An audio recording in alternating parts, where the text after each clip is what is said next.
The Noble Queen, a Shadow Slave Fanfic. By Author NobleQueenBee. Chapter 351 to 375. Noble had been so caught up in the K-drama last night and again just now that she had forgotten her mother wanted to talk. She had also been rather rude to teacher Julius. He had come to support her family, and she had barely said a few words to him. That needed to change. Slipping by Rain and Ford, Noble came to sit beside Lena. Next to the grandmother, Julius was staring a little too intently at the field. Seeing Noble, he cleared his throat. Is it normal for adults to be so invested in the competition? I would think it is usually parents who come to blows over outcomes of games, but coaches can as well, Noble shrugged. She had only done a couple of sports before moving to the NQSC, and even back then the adults always seemed to act crazier than the participants. It will be dealt with shortly, she assured her mentor. In the meantime, Lena's smile tightened. I did want to discuss something with you. Though I hadn't really considered how loud it would be when I put off talking until today. Noble could use her ascended hearing to focus on her mother's words, but she could understand that the noise would be distracting. Do we need to go somewhere? Or are you wanting to postpone again? Whatever it was, Lena had brought it up a few times now. Noble was beginning to get anxious, especially feeling how nervous her mother was becoming. Now is as good of a time as any, Lena waved off the offer. Julius coughed. I'm going to see if they need help separating the coaches. Excusing himself, he rose quickly and practically ran down the bleachers. Noble saw Lena looking after him with a strange expression. Mom. The gray-haired woman snapped out of her reverie and smiled at her daughter. Sorry. I was distracted. You mean that grown men throwing punches on the field is distracting? Noble glanced toward the center of the arena where the inevitable fight was being broken up. Lena chuckled softly. I suppose I've never been very good with timing. Noble's attention came back to her mother. She could feel the extra meaning behind the words. This thing you want to discuss is important, isn't it? Very, Lena said without hesitation. Then tell me. It has to do with while you were gone. We couldn't let many people know what had happened except to say you were in a nightmare, so our worry and grieving were mostly done in private. Some of my so-called friends were very unkind, pointing out that your motherly duty should have come first before you up and disappeared. Noble's heart clenched. I am sorry you had to deal with that. Her head swiveled toward Ford, who was still watching the main attraction with great interest. Had he suffered similar ridicule? Don't worry about the old biddies, Lena brushed her hand through the air as if sweeping them away. They are too old school to understand the changing times. My point wasn't to complain about them but to point out that those who supported us were more precious than gold. And one person in particular carried me through the hardest times without asking any questions. By your tone, I'm assuming it wasn't Ford. One corner of Noble's mouth turned upward. Don't get me wrong, Ford is wonderful.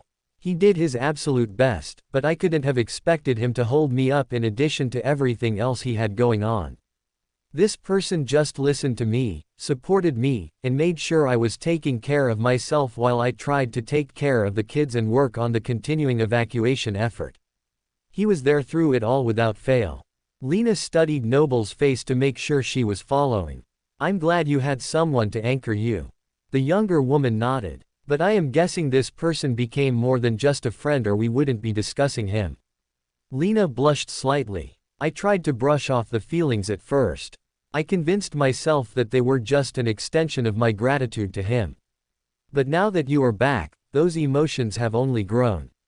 Your father was a good man. Noble's eyes watered at the mention of Lance. She blinked back the tears and forced a smile. If you are going to say that Dad has been gone a long time and that he would want you to be happy, I know. He would never want you to hurt. He cared about you too much to ever prevent you from moving on.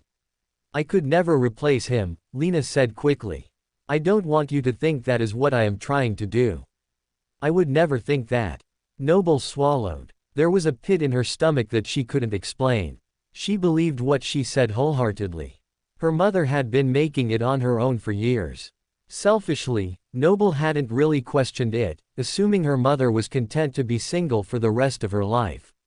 Now it occurred to the professor that Lena might have poured herself into government work not just because she wanted to help humanity, but also because she was lonely. "I'm sorry. It is just a lot to take in," Noble admitted when she realized how long she had been silent. "If it helps, it has been a lot for me to process too.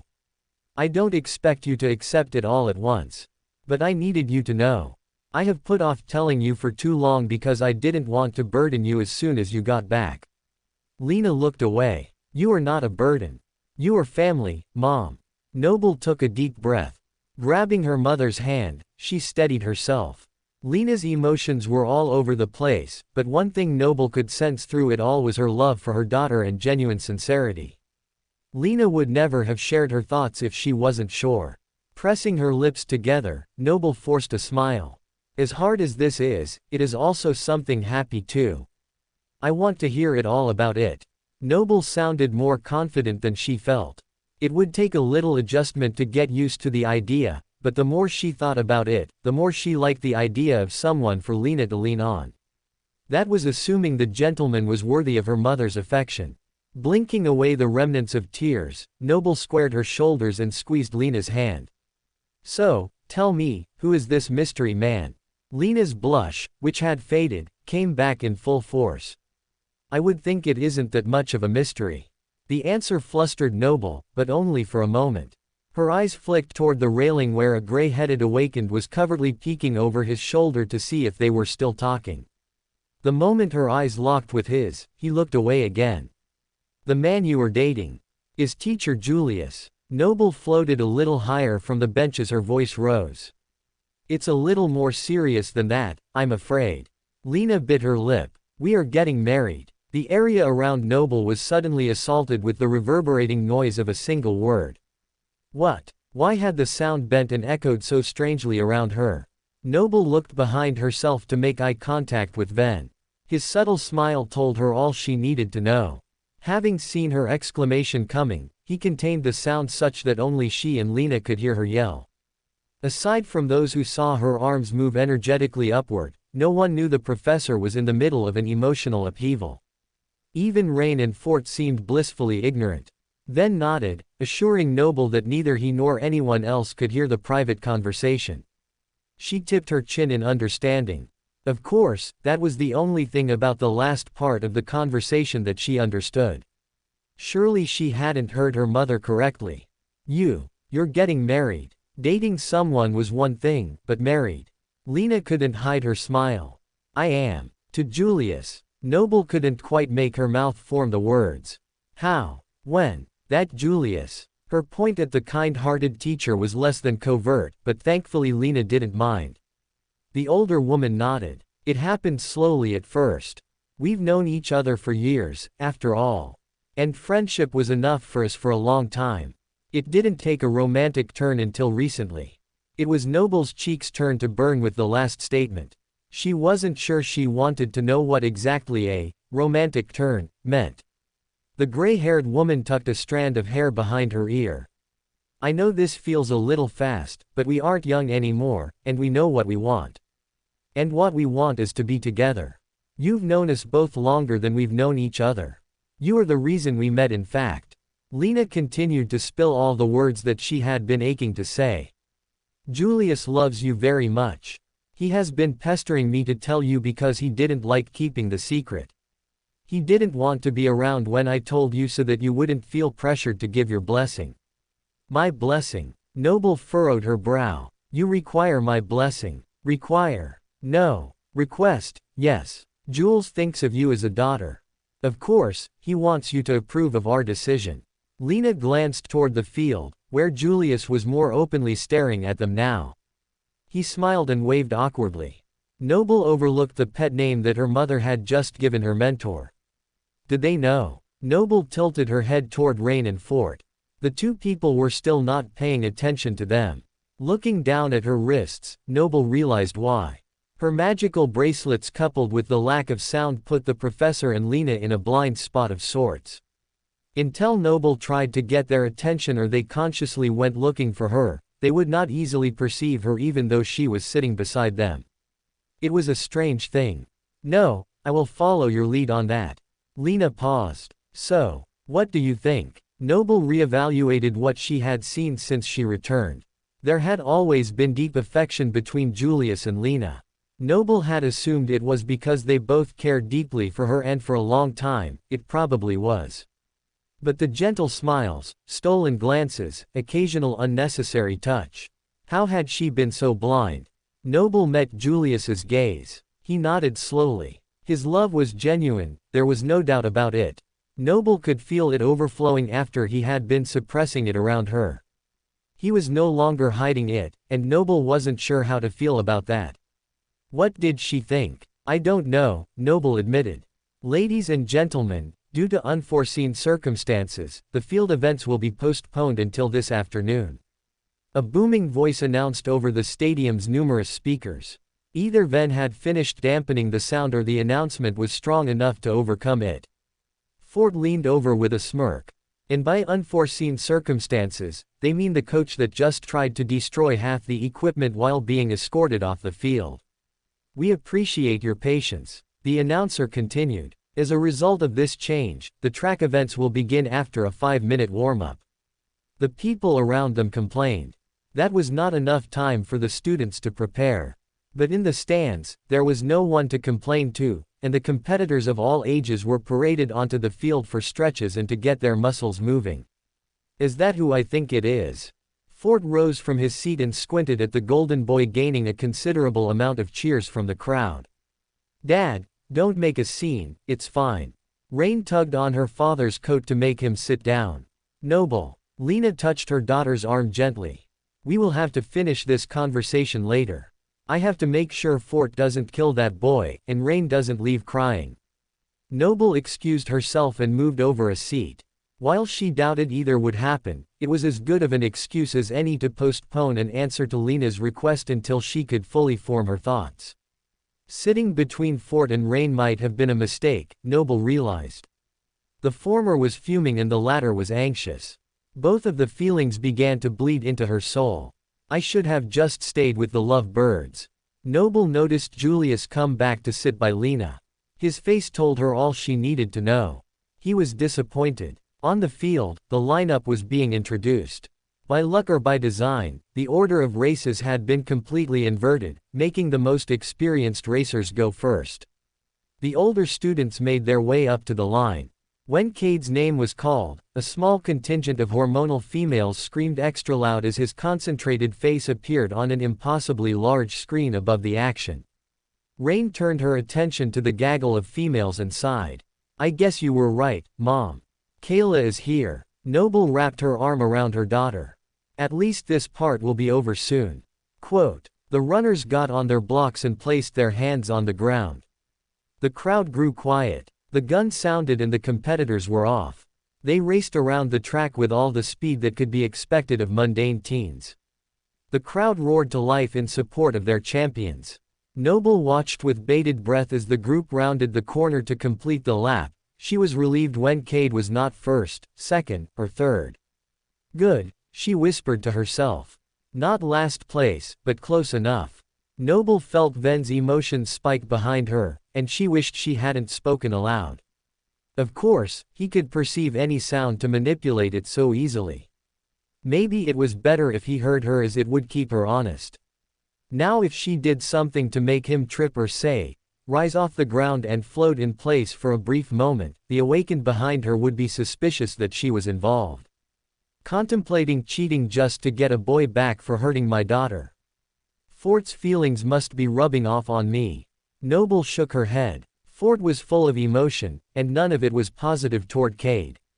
On the field, the second and final lap was coming to a close.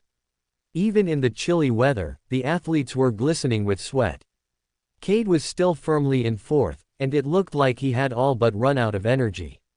He missed a step and Fort let out an involuntary cheer. But then, inexplicably, the young man caught himself and pressed into his speed. Cade crossed the line first with a triumphant grin.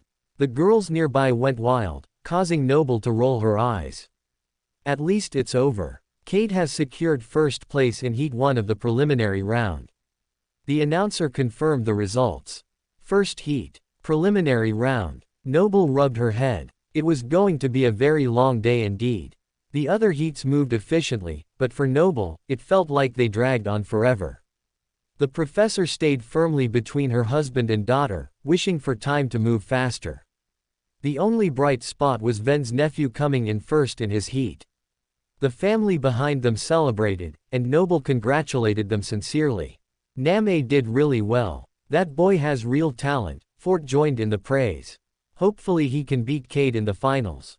That little Casanova. Dad. Rain flushed. Fort shrugged. Fine. I will leave it saying that I hope Name wins, and Cade loses.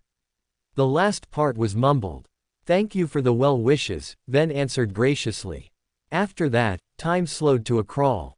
Noble began to wonder if some time-twisting awakened was around and messing with her. When will the boys be racing? She asked Fort impatiently. Soon, I think. Fort rubbed the back of his neck. With the way they rearranged things, I am not sure. I remember having to wait at your events, Noble, Lena laughed softly. It isn't exciting until it is your child, and then you want everyone to stop and appreciate their brilliance. I'm sure Brock's and Blaze's performances will be more than worth the wait, Julius added. You were right, of course. Noble felt a little bad for her complaints, even though most of them had only been in her head. She should appreciate others as well. When her perception shifted, so did the passage of time. A blink later, her boys were on the field and ready for action. Thankfully they ended up in 2 different heats. Blaze was first, but despite his efforts and family's cheering, he managed to come in 4th out of 8. Not bad for someone who hates to run, Fort pointed out. Noble couldn't help but agree. She felt a great amount of pride for her child who hadn't wanted to participate at all but still gave it his best. Next up was Brock. Unlike his younger twin, the elder was made for speed. He tore up the field, breaking the previous record that day, which was held by Cade. The family went wild. I knew he had it in him, Fort puffed up his chest with pride. That boy has raw talent, Julius agreed. Such a diamond in the rough. With the excitement of the first round over, the rest of the morning passed quickly. No one came close to Brock's speed. Each time he eagerly crossed the line amid roaring spectators. And flash. I mean Brock has clinched the division final. The announcer's voice accompanied a waving image of the elder twin on the screen. Are you sure that boy isn't secretly an awakened? Ven joked as he congratulated the delighted parents. He gets that from his father. Fort doesn't mention it, but he won a race or 2 back in his youth, Noble bragged. Not anymore. Fort pressed the small of his back and hunched forward dramatically. Noble ignored his antics. I hope Name has a similar victory, Noble nodded to Ven and the boy's mother. They turned their attention back to the field. The prizes for the division were in the process of being passed out. And in the first place, Brock. The young man accepted the award graciously, his face beaming. Blaze ran out on the field and hugged his brother. The touching display was met with additional whoops and applause. The preteen participants cleared the field. Noble's eyes opened slightly. She leaned over to Fort.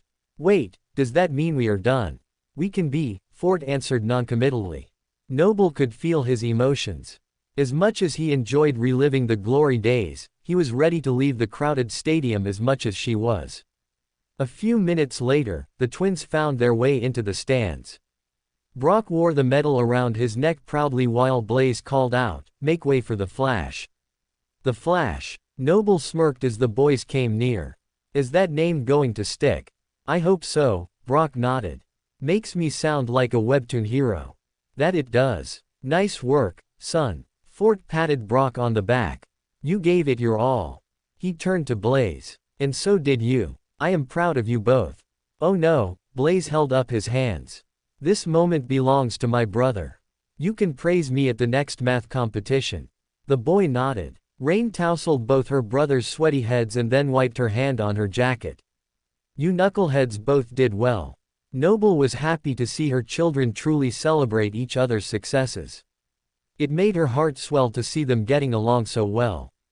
I would say this deserves a celebratory lunch and some ice cream. She offered. They are about to have the final boys' foot race. Can we stay, please? Brock begged. Noble and Fort exchanged glances, but Rain was the one to answer. It's fine if we stay. I don't mind. Squeezing her daughter's hand gently, Noble nodded. One more race, and then lunch, she agreed. The family scooted over on the bench to make room for 2 more occupants. While they waited, Blaze and Brock talked about all the races and their impressions thus far. They had plenty of opinions about the varsity finals, not the least of which was that Cade had a strange method of pulling ahead at the last minute. I want to race him, Brock pumped his arms. Maybe in a couple of years, Noble tried to calm her elder son. He really did look ready to run a marathon. Thankfully, that was not on the list of today's activities. Participants are at the starting line. The announcer quieted the crowd. Noble saw that Name and Cade were next to each other in 2 of the center lanes. Come on Name, you can do it. Mark. The boys all went up against their blocks. The gun sounded. The racers took off. At first, all 8 athletes ran in a tightly knit pack. There was no discernible leader. But as the group rounded the second corner, 2 racers pulled into the lead. Go, Name. Then cheered. Cade, Cade, Cade. The teenage fans drowned out the rest of the sound in the stadium. The second lap made the difference more pronounced. Name and Cade pulled ahead, with the former having the slightest edge. As before, at the last possible moment, Cade leaned forward and clinched first place in a final push. The replay was looped on the big screen over and over for all to see. Name did amazing. Noble praised the young man to his family. It was so close. It was, Ben smiled. Noble could feel the awaken's emotions. He felt his nephew should have won. Noble did as well, but she had to admit she was very biased in her assessment. Okay, kids, we can go. Noble hoped to usher them out before Cade received his prize. But she wasn't fast enough. As he waved to the crowd with a medal around his neck, a familiar girl in a tracksuit ran out and kissed him on the cheek. Cade smiled warmly at her. I guess Kayla found her way on the field, Noble pursed her lips. But Rain shook her head. That's not Kayla. Piercing scream permeated the air. Kayla, the real Kayla, broke free of the group of teens and went barreling down the stairs. Before anyone could stop her, she leapt over the railing and stumbled onto the field. How did she not break her leg? Noble marveled at the pure force of will that pushed Kayla forward. Kayla approached Cade with all the fury of a woman scorned. She screamed, but her words were caught by the wind. I wish we could hear what she was saying. Brock leaned forward with his hand cupped to his ear. In response, the voices of those on the field suddenly filled the entire stadium. The girl who was not Kayla was furrowing her brow in confusion. What do you mean you are his girlfriend? We have been dating for a long time. Kayla threw her hands in the air. I've been his girlfriend for longer. Who even are you? Mortified, Cade stepped between the ladies. Jocelyn, this is Kayla. We used to go out a long time ago. Long time. You asked me out on a date just last night. You wanted to meet this evening but I said I couldn't. Kayla's face was beet red. Cade struggled. Is that why you asked me out tonight at the last minute? Jocelyn pointed a finger in the boy's face. Look, I like you both. I like everyone. Is that so wrong? Cade backed up slightly and shrugged. A burly young man entered the scene with a scowl. You are two-timing my sister. He screamed, I can't believe I helped you cheat to win. Balling his fist, the brother prepared to throw a punch that would send Cade reeling. The boy dropped to the ground, trying to deny the accusations without dying in the process. But the damage had been done. Hearing the brother's words, the crowd began to boo. The announcer came over the speaker. Due to recent events, there will be a pause in the proceedings. Cheater, cheater, cheater, the once loyal group of females chanted in Cade's direction. The handsome young man stood, hid his face, and headed to the judge's table to discuss his fate. The other 3 teens chased after him, continuing to hurl insults as they went. Looks like that boy may have won the battle to get what he wanted and then lost the war. Fort crossed his arms with satisfaction.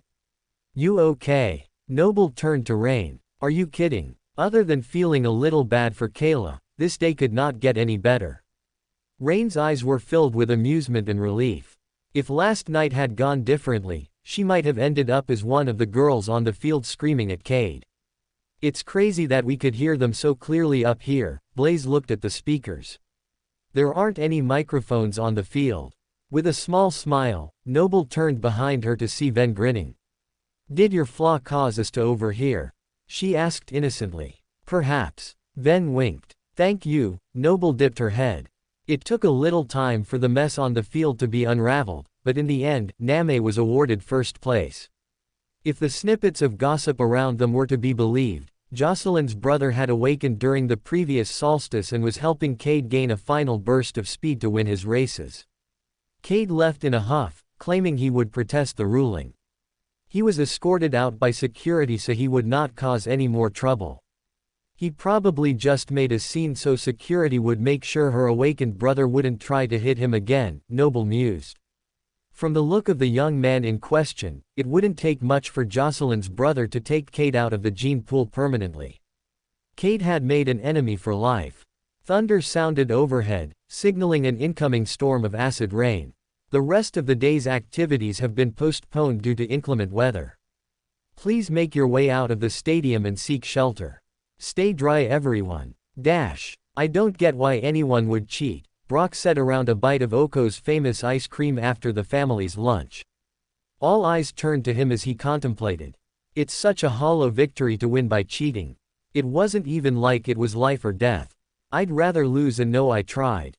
Well, he wasn't just cheating at sports, Blaze pointed out, causing Noble to nearly spit out her hot chocolate. I wonder what else he's done and gotten away with, Fort clicked his tongue. Dishonest at one thing, dishonest at many. It's a slippery slope. Never go that way, children. Lena advised her grandchildren. They all silently agreed. If Cade gets infected, he is in for a shock. As teacher Julius says, you can fool people, but you can't fool the spell. Noble nodded toward the older man. In the dream realm, only your survival skills can save you, Julius finished. I said that to you years ago. I'm surprised you remember it. I remember all of your life lessons. They are hidden gems that I cannot take for granted. Between Lena's unwavering strength and Julius's comforting advice, Noble had managed to weather the storm of her father's death more easily than most would have. Even before getting to know Fort and marrying him, Noble knew she could go to either of them with any problem and they would help her to solve it. No one could ever replace Director Lance, but Julius had gone a long way in easing the burden of his passing. He's more than just a mentor, Noble admitted silently. That was what was bothering Noble. By wanting to marry Lena, Julius was officially stepping into the role where Noble had nominally placed him for years. He had been a father figure, but soon he would legally be her stepfather. The whole thing felt right and natural, yet still, she was holding back. Was it over some loyalty to Lance? Maybe a little, but more that it seemed her life was finally falling together. Everything was coming neatly into place. It was too perfect. Lena smiled at the gray-headed man beside her. Julius is a good man. The world would be much better off if more people took his classes and advice. Noble saw Julius reach for Lena's hand but stopped out of deference to Noble. Her heart clenched. So what if things are perfect? Let them be perfect. Didn't the spell say the world bends to my will? Maybe this is it bending. I'm allowed to be happy. We all are. Who am I to spoil the time we have together by worrying about what might come? Noble smiled at her mother. I quite agree. And I wonder how many more will be convinced to listen to him with such a wonderful and persuasive woman by his side. Lena's and Julius's eyebrows raised in unison. Okay, that's adorable. A good woman makes all the difference, and you sound like you have someone specific in mind. Fort took a sip of his drink, interested in his wife's assertion. Is teacher Julius getting married? Julius looked at Noble, who smiled and nodded. Indeed he is, with my blessing, no less. She laughed. Fort held up his cup in a toast to the older gentleman. Congratulations. Who is the lucky lady? Julius's fingers clasped the delicate hand beside him. Lena blushed. I am. I knew it. I knew it. Rain jumped from her seat and hugged her grandmother. This is all too perfect. Can I be a bridesmaid? I wouldn't have it any other way. Lena kissed her granddaughter's cheek.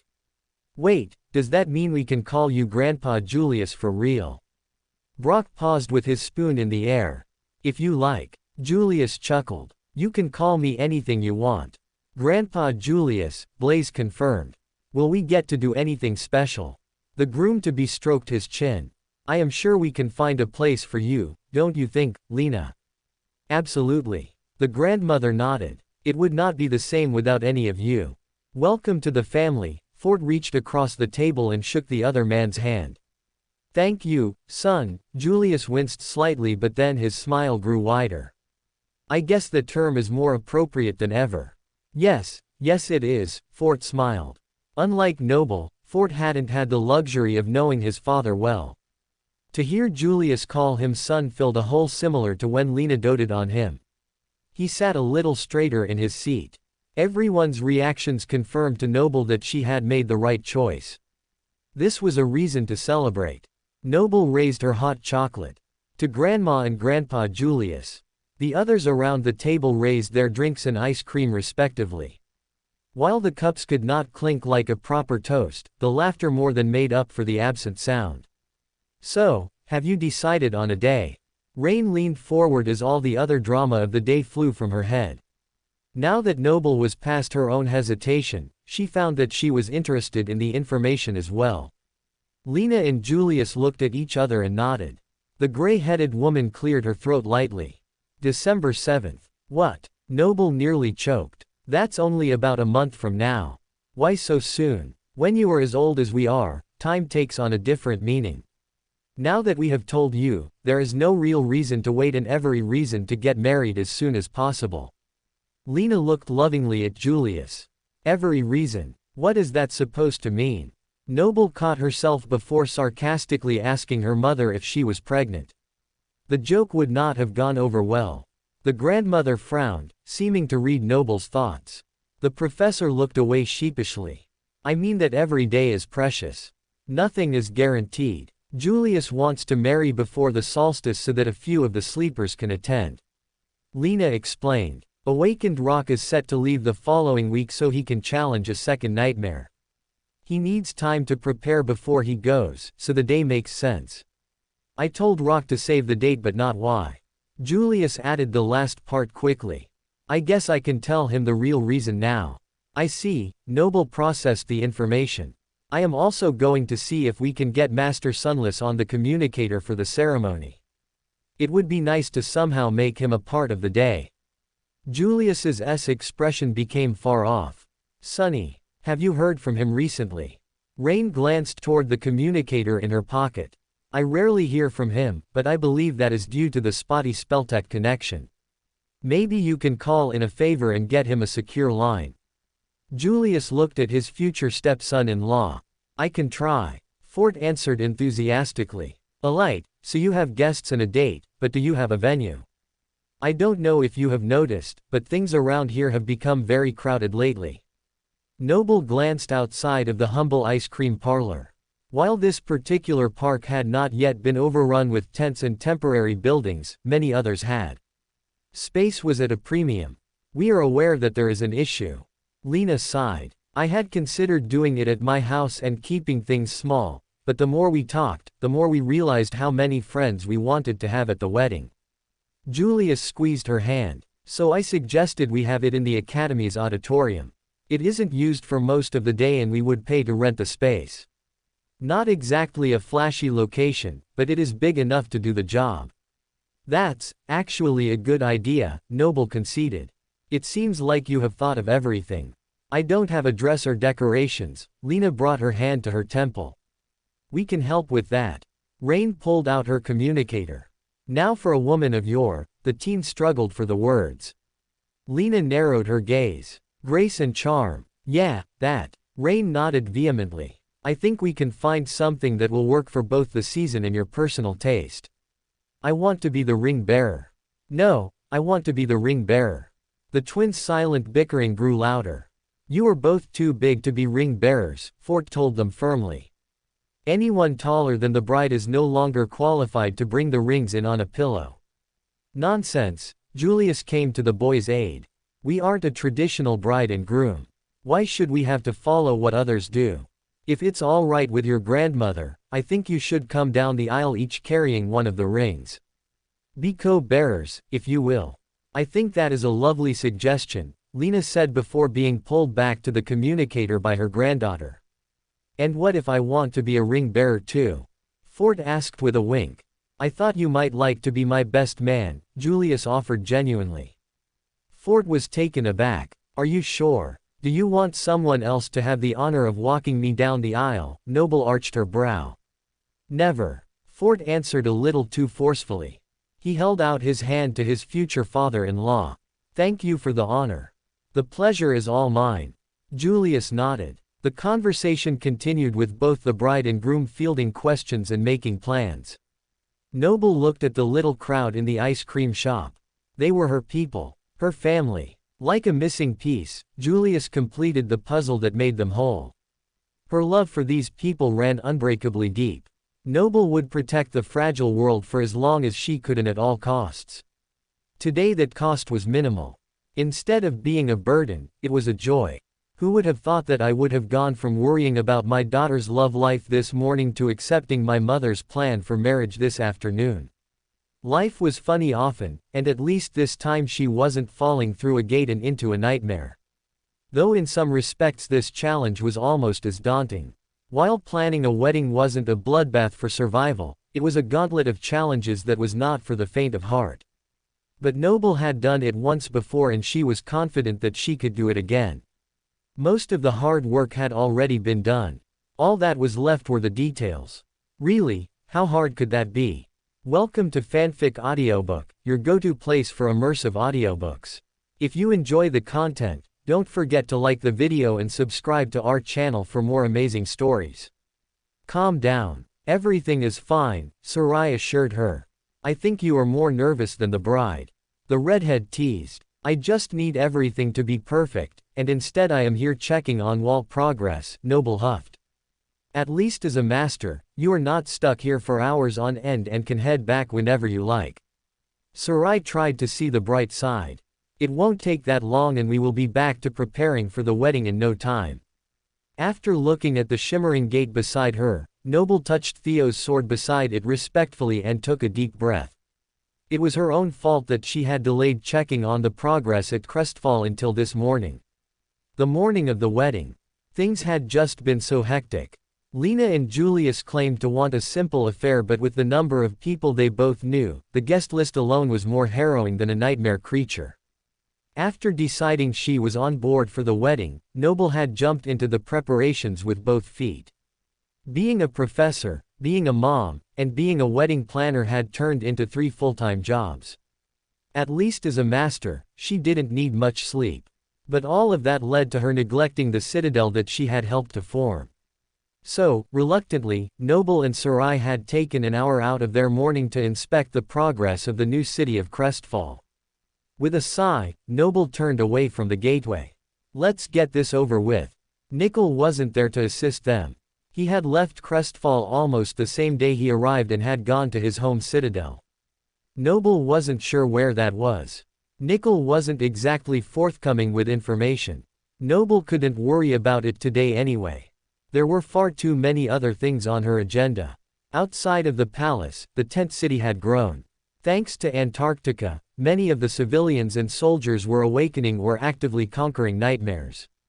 After the solstice, the newly awakened would need a citadel to call their second home.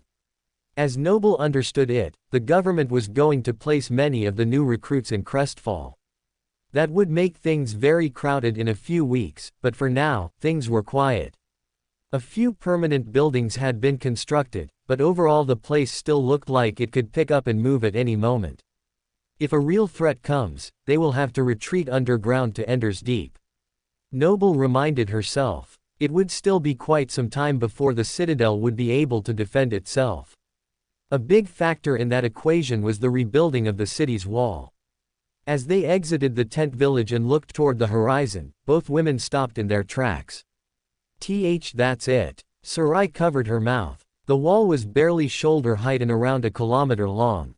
It was not nearly long or tall enough to defend against a horde of nightmare creatures. A human army could easily breach it or simply walk around. As they neared the construction, Venster turned from the work and waved. "Ah, there you are. I have been expecting you."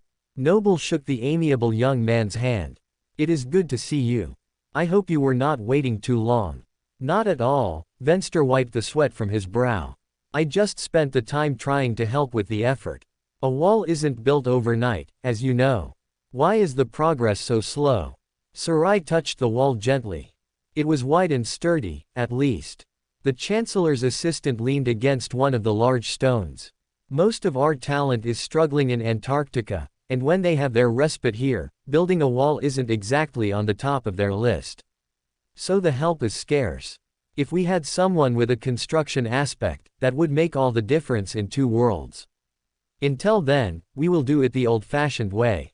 "Have you told the Chancellor?" Noble knew that as a mundane human, Gui had no power over the dream realm, but he still had connections that would be useful. "I have been a little too optimistic in my reports to him. He knows I hate to bother him. I think that is why he asked you to examine the progress and tell him how things really are." Venster rubbed the back of his neck. "We do need help, but I don't want to pull away from the evacuation effort." "I understand." Noble pushed on the sleeves of her gray gown. "I have a few minutes. I'll do what I can." "Me too." Sarai clapped her hands excitedly. "Have the workers get the mortar ready, we will bring some stone." The floating awakened nodded. Venster smiled. "Right away, ma'am." The two ladies headed to a pile of rubble out of view of the construction. While Noble selected the best, most intact stones, Sarai held her storage space open for them to be stacked. Using her aspect, Noble floated the rocks into the space for easy transport. When it was full, the pair walked toward the workers at the other end of the wall. "We are here to help." The unassuming baker smiled sweetly. "Just let us know where you want the stones," Noble added with a pleasant nod. The burly foreman eyed the ladies curiously. "We put down the mortar along there like awakened," Venster asked. "Excellent, now step back." Noble's eyes swirled. A sudden hole in space opened, putting the workers on the wall on the offensive. A few reflexively summoned weapons. "You heard the lady, get back." Sarai's expression hardened. The large boulders flew from the rift, soaring through the air before landing on freshly spread mortar.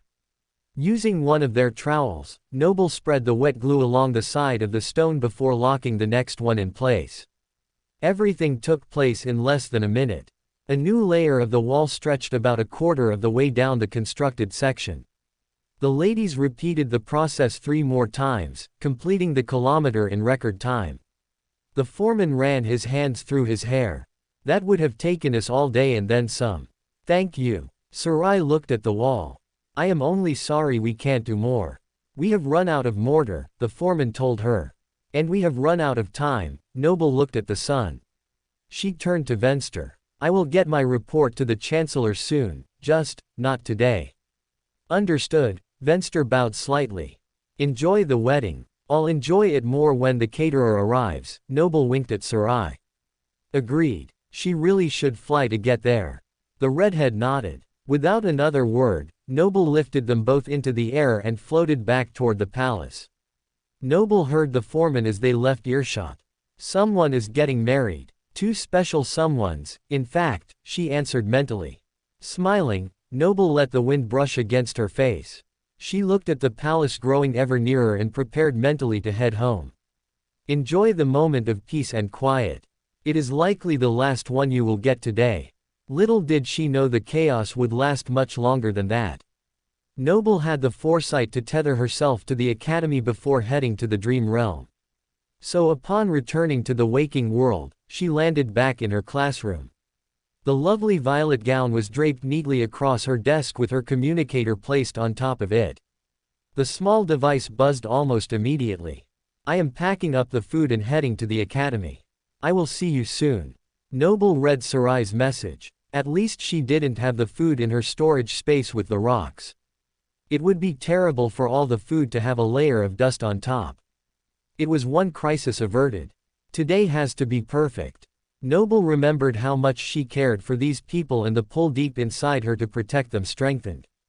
"That's right. Kingdom Keeper better be working overtime today. Shall I help you get ready?" A humanoid voice startled Noble. She looked at B2 with a slightly vacant expression. What? Oh, yes. I would appreciate the help. With the android's assistance, Noble donned the bridesmaid's dress and pinned up her long, brunette locks. Putting on a bit of makeup, Noble examined herself in her communicator's camera and nodded once. That will do. Thank you, B2. Will you need anything else? The android raised one synthetic eyebrow. If you will keep my classroom open for anyone that needs a memory examined, that would be excellent. We are so close to the solstice that sleepers are bound to wander in here for last-minute advice. Noble felt a little bad about leaving, but she had done extra classes the past few days so that today would be free. Understood. B2 selected a place by the polymer chamber as if a student might come at that moment. I will be ready. Very good. Noble looked down at her dress. The purple color was one of her favorites. Wish me luck. Androids don't believe in luck, B2 reminded her. I suppose they don't wish either, Noble smiled. No, but I will handle things here so you can make sure the rest runs smoothly. Have a good wedding, Professor Noble. The android tipped its head. We will try. After a final check that everything was in order, Noble gathered up her things and hurried across the academy grounds. She paid no attention to the strange glances she got from the sleepers she passed. Looking lovely, Professor Noble. Sleeper Seal smiled as she passed. The auditorium was already set up with a few hundred chairs by the stage and tablecloths all around the back of the periphery. Originally the reception was going to be outside, but the air had taken an especially chilly turn. So, the bride and groom decided to move the entire affair indoors. The decorations of the hall were shades of blue, purple, and white. The theme reminded Noble of a winter wonderland. Scanning the room, Noble found her husband, sons, and the groom. You are back. Fort opened his arms as she neared and planted a kiss on her cheek. And not a moment too soon. Wasn't that banner supposed to go over the front of the stage? Noble pointed to the cloth in Brock and Blaze's hands. We didn't have a ladder tall enough to get it up there, Julius explained. I thought it looked just as nice over here. I can get it. Noble's eyes sparkled as the cloth lifted away from the twins. After floating hammers affixed the appropriate hooks, Noble hung the wedding banner above the stage. There we go. Julius rubbed the back of his neck. I am not much for style, but I must admit that looks better than the crumpled mess we were doing. You just relax as much as you can in that tuxedo, and I'll make sure things are sorted. Noble flashed a brilliant smile. Boys, will you escort your grandfather to a comfortable place where he will not accidentally see the bride before the wedding? Taking their job seriously, the twins tugged on Julius. Maybe you can show us that thing in your office, Blaze suggested. You know, the one that totally doesn't explode, Brock added. Noble ignored their antics as they headed out of the hall. Turning her attention to Fort, her smile became more genuine. You look very handsome. She looked at him from under her eyelashes. I was about to say you look as lovely as you did on our wedding day. Fort kissed the woman's hand. Noble felt her cheeks flush. She pushed aside the distracting thoughts and focused on the task at hand. Sarai is on her way with the food. How are things going here? Going perfectly, Fort's smile wavered. What is it? Noble felt the man's emotions. It's probably nothing. I just cannot contact Master Sunless or anyone at Army Command. But they know about my special request. I put it in 2 weeks ago and they said they will do their best to make it happen. There is probably some interference with the spelltech. Those sorts of things usually sort themselves out within an hour. Fort was aware of the many communication issues of the Southern campaign. They would return his message when they were able. It better resolve itself. Noble pinched the bridge of her nose. Julius thinks of Master Sunless like a son. I'll figure out what is going on. You go and check on the bride. The director caressed his wife's cheek, careful not to smudge her makeup. Noble nodded. I'll see you soon. Outside of the auditorium, the backstage room had been turned into a bridal suite. A tall mirror lined one wall where a distinguished bride and her granddaughter were making final touches to the veil and silk dress. Two of Lena's friends looked on, taking as many pictures as they could of the proceedings. All thoughts fled Noble's mind as she observed the woman in white. You look stunning. Lena turned around from the mirror to hug her daughter. I clean up pretty nice, don't I? Julius is a lucky man. Noble kissed her mother's cheek. We are both lucky. Lena's smile grew. I know I said I wanted Fort to walk with me down the aisle, but are you sure you don't want him to give you away?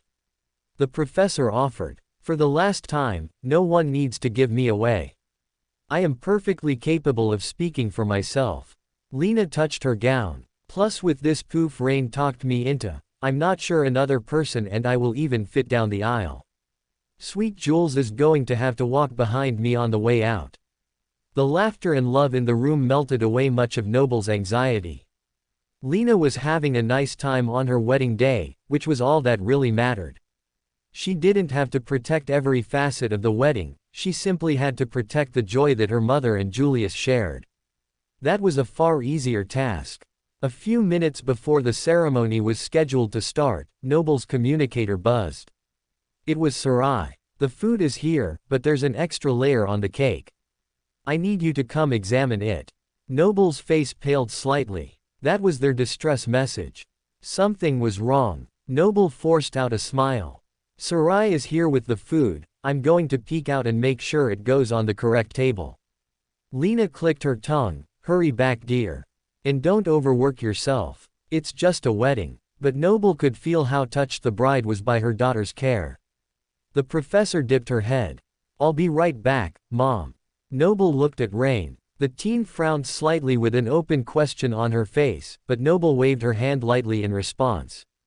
Keep up the good work. Oh, and the synthetic flowers look gorgeous.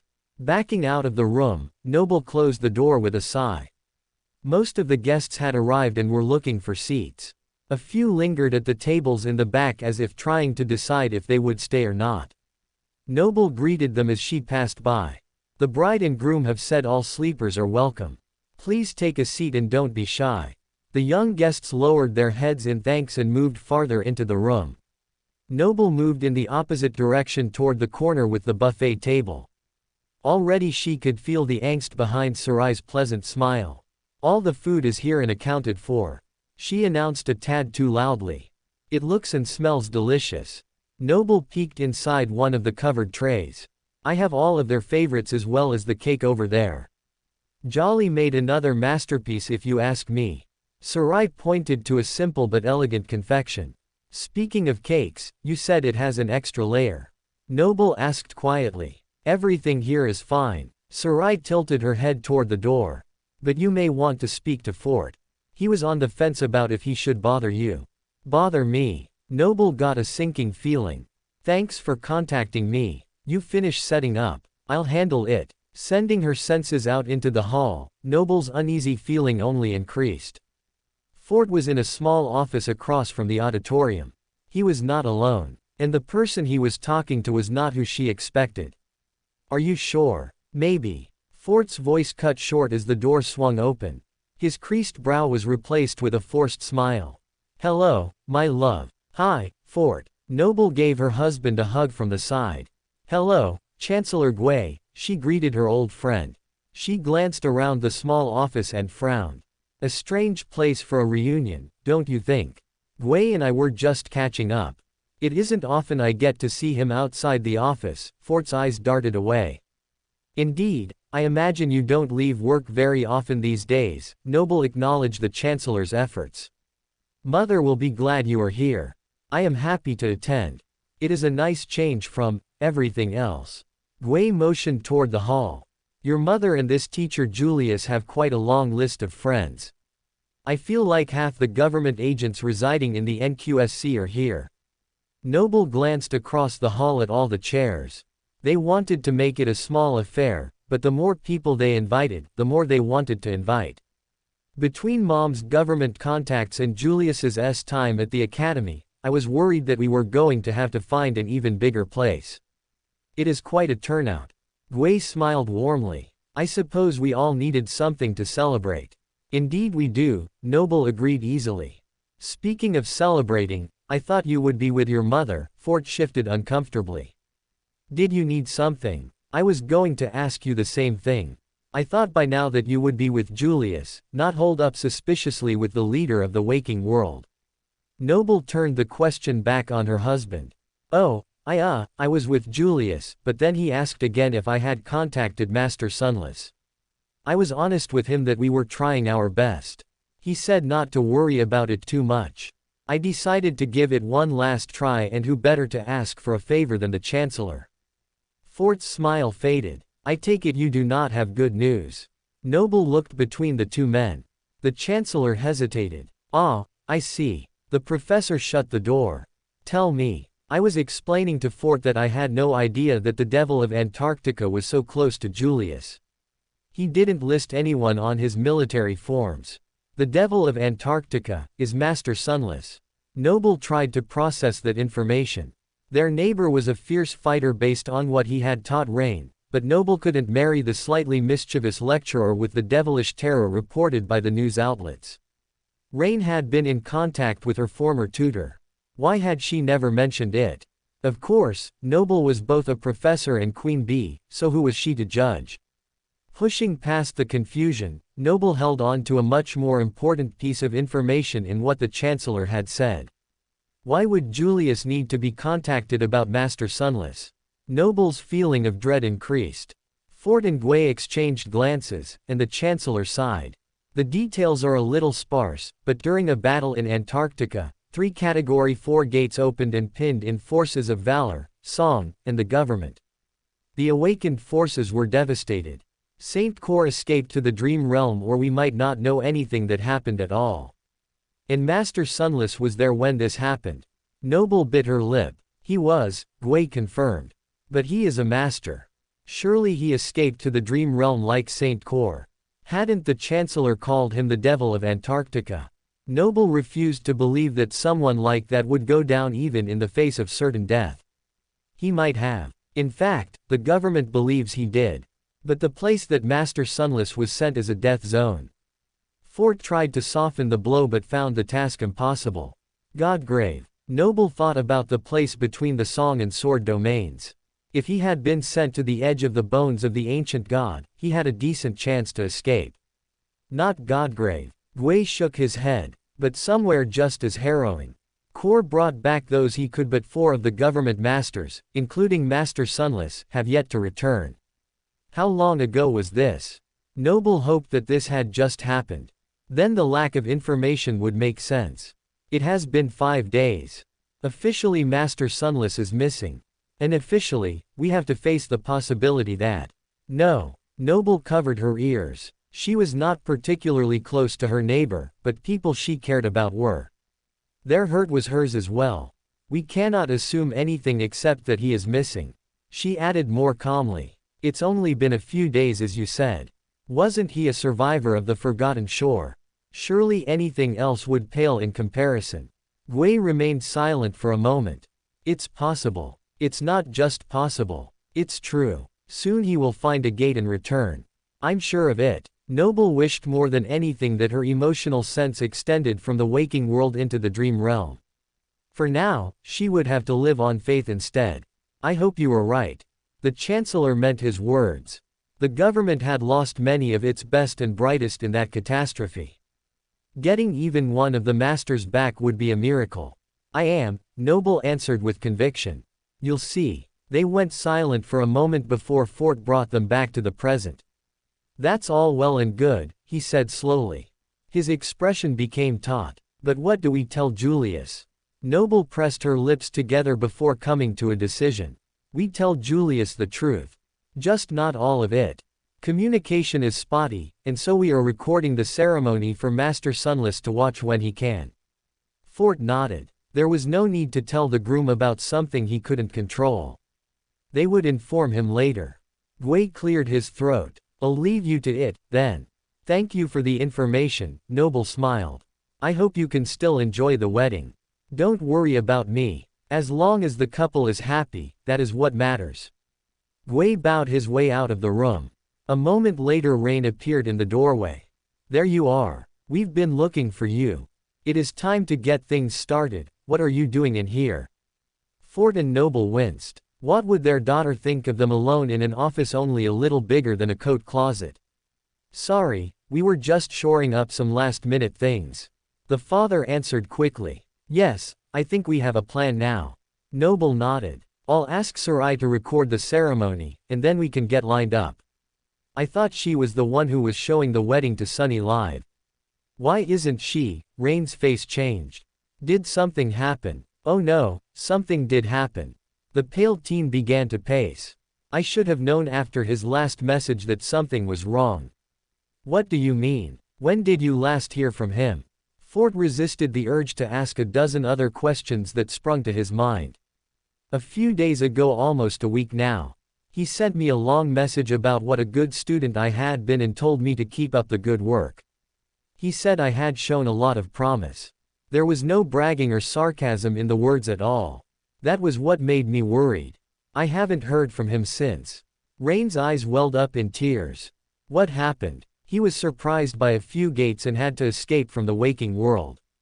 We assume he is looking for a gateway to get home while traveling through a very dangerous part of the dream realm. Noble wasn't sure if it was the right call to tell her daughter, especially when she was planning to keep the information from Julius for now. The teen took in the words with a sigh of relief. Is that all? Rain wiped the corners of her eyes. That tutor of mine had me worried for no reason. No reason. Noble was surprised by the response. Had the girl not heard what she said? Rain shrugged. I'll have to scold him when he gets back for missing Grandpa's big day. He should have found a way out quicker. Noble could feel the girl's emotions. While Rain was concerned for her tutor, her frustration with him for being late was also genuine. The teen's confidence bolstered Fort and Noble. Rain knew him best after all. If she wasn't too worried, Noble wouldn't be either. Well, that settles it. We will record things for those who are tardy, and the rest of us will enjoy the moments as they happen. Noble took a cleansing breath and put on a dazzling smile. Come on, let's take our places.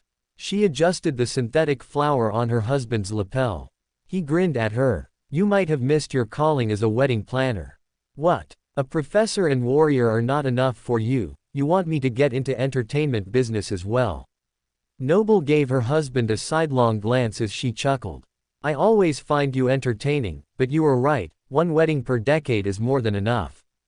Fort pulled at his collar. All right, I'm ready. As they exited the room, Fort's communicator rang in his pocket.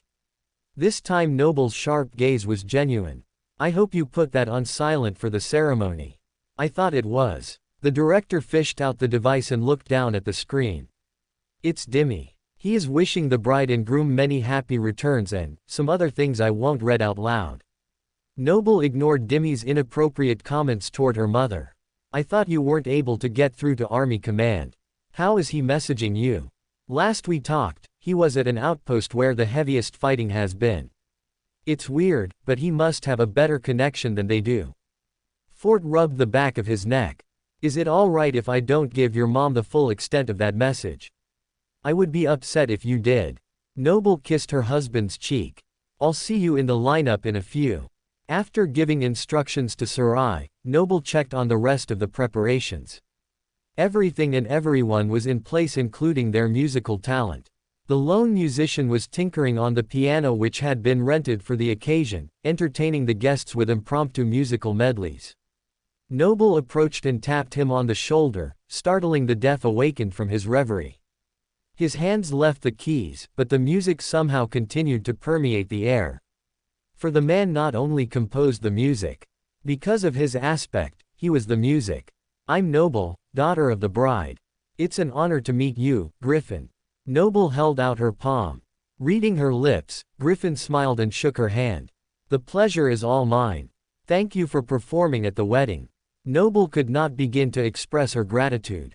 Griffin chuckled. I still remember the night director Fort gave me that song title. I was glad he reached out a few weeks ago and told me who he was. Bored Beyond Belief is still one of my favorites. I never did get to thank him. Being here is more than enough thanks. Fort and my daughter Rain are big fans. Noble heard the music become upbeat with the compliment. That's interesting. I'm a huge fan of yours, or rather, Queen Bee. I watched nearly every one of your battles. The fluidity of your movements, they sing. The music around them swelled. Noble blinked. Queen Bee now had a theme song. That's amazing. Griffin's smile broadened. I don't suppose I could have your autograph. Only if I can have yours also. Noble watched as Griffin pulled a piece of sheet music and a pen from the piano's sheet music. Deal. Each taking their signed page, the two parted ways. After a brief word with the officiant, Noble joined Rain and Lena in the bridal suite. It is time. The guests are in their seats and the music is heavenly. All that is missing is your grand debut. Lena smoothed her dress. All this fuss. I should have just had Gway marry us at government headquarters. You can't fool me, you are loving the attention. Noble winked and offered her arm. And since I can't walk you down the aisle, at least let me walk you to it. The bride's eyes crinkled as she smiled. I would be honored. Taking the back hall, the ladies arrived to find the two auditorium doors already closed with two dapper boys grinning from ear to ear. Grandma. They stood proud as Lena inspected them carefully. Have you got them? She asked solemnly. Each boy held out one ring. We kept them safe. Brock closed his hand around the band. And even got them professionally cleaned, Blaze added. They had supervision for that second part. Fort appeared as if by magic. He cleared his throat and bowed. Everything inside is ready. The ceremony music should start right about now. Instantly, Griffin's beautiful melody wafted through the doors. Noble let go of her mother's arm. I'll see you on the other side as a married woman. Fort escorted his wife to the place behind Rain and the boys. You look ready to walk a movie carpet, he complimented. I'd rather walk this aisle with the man I love, she responded easily. Sounds like a better plan to me too. Fort winked. Are you ready, boys? The two young men waited expectantly until their cue, then the doors opened wide. The twins marched down the aisle amid hundreds of watching eyes. Though marching was a kind word for what they were doing. In true preteen fashion, the twins had worked up a modified dance to go along with the instrumental music. The result was a sort of shuffle that would make any choreographer take notice. Noble resisted the urge to cover her face and smiled brightly as if she knew this would happen the whole time. Rain, who went next by herself, had a far more graceful walk. It was as if all of the teenage awkwardness left her body, and only an elegant swan remained. Noble had a flash of what the girl would look like someday if she chose to wed. She blinked away tears. That's a long way off. Fort tugged Noble's arm gently and they began their trip through to the front of the auditorium. Rain, Julius, and awakened Rock were already at the front of the room with the officiant waiting patiently for the final pair to arrive. Well, everyone but Julius looked patient. The older gentleman was so nervous and anxious that Noble thought he might bolt for the back door and escort Lena himself to hurry things along. Somehow he remained glued to the spot until the best man and maid of honor took their spots on either side of him. The music changed and the doors, which had shut behind Noble, flew wide as everyone stood. A woman in white stood there looking like an angel.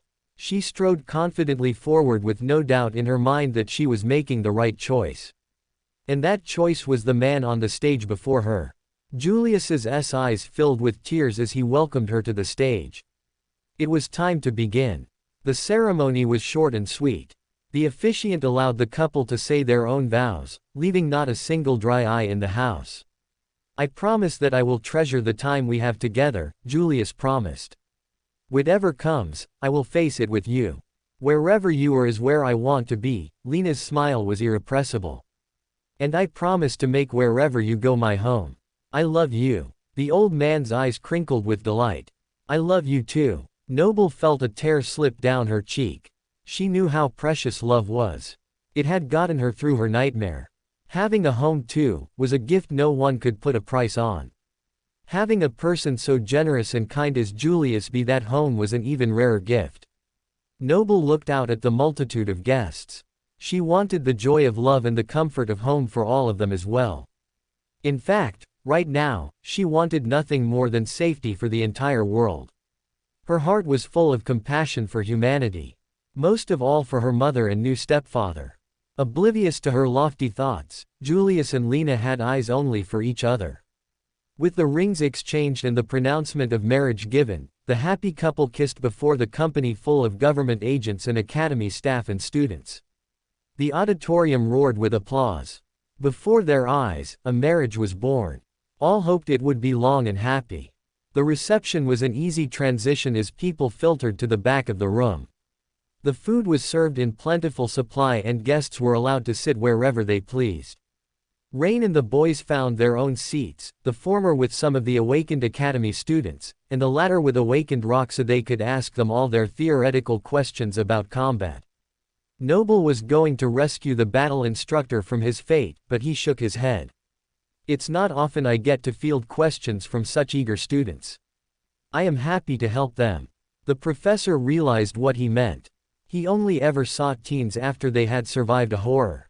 Their questions were of a survivalist nature more than curiosity. Rick found the childlike innocence of their inquiries refreshing. I'll leave you to it.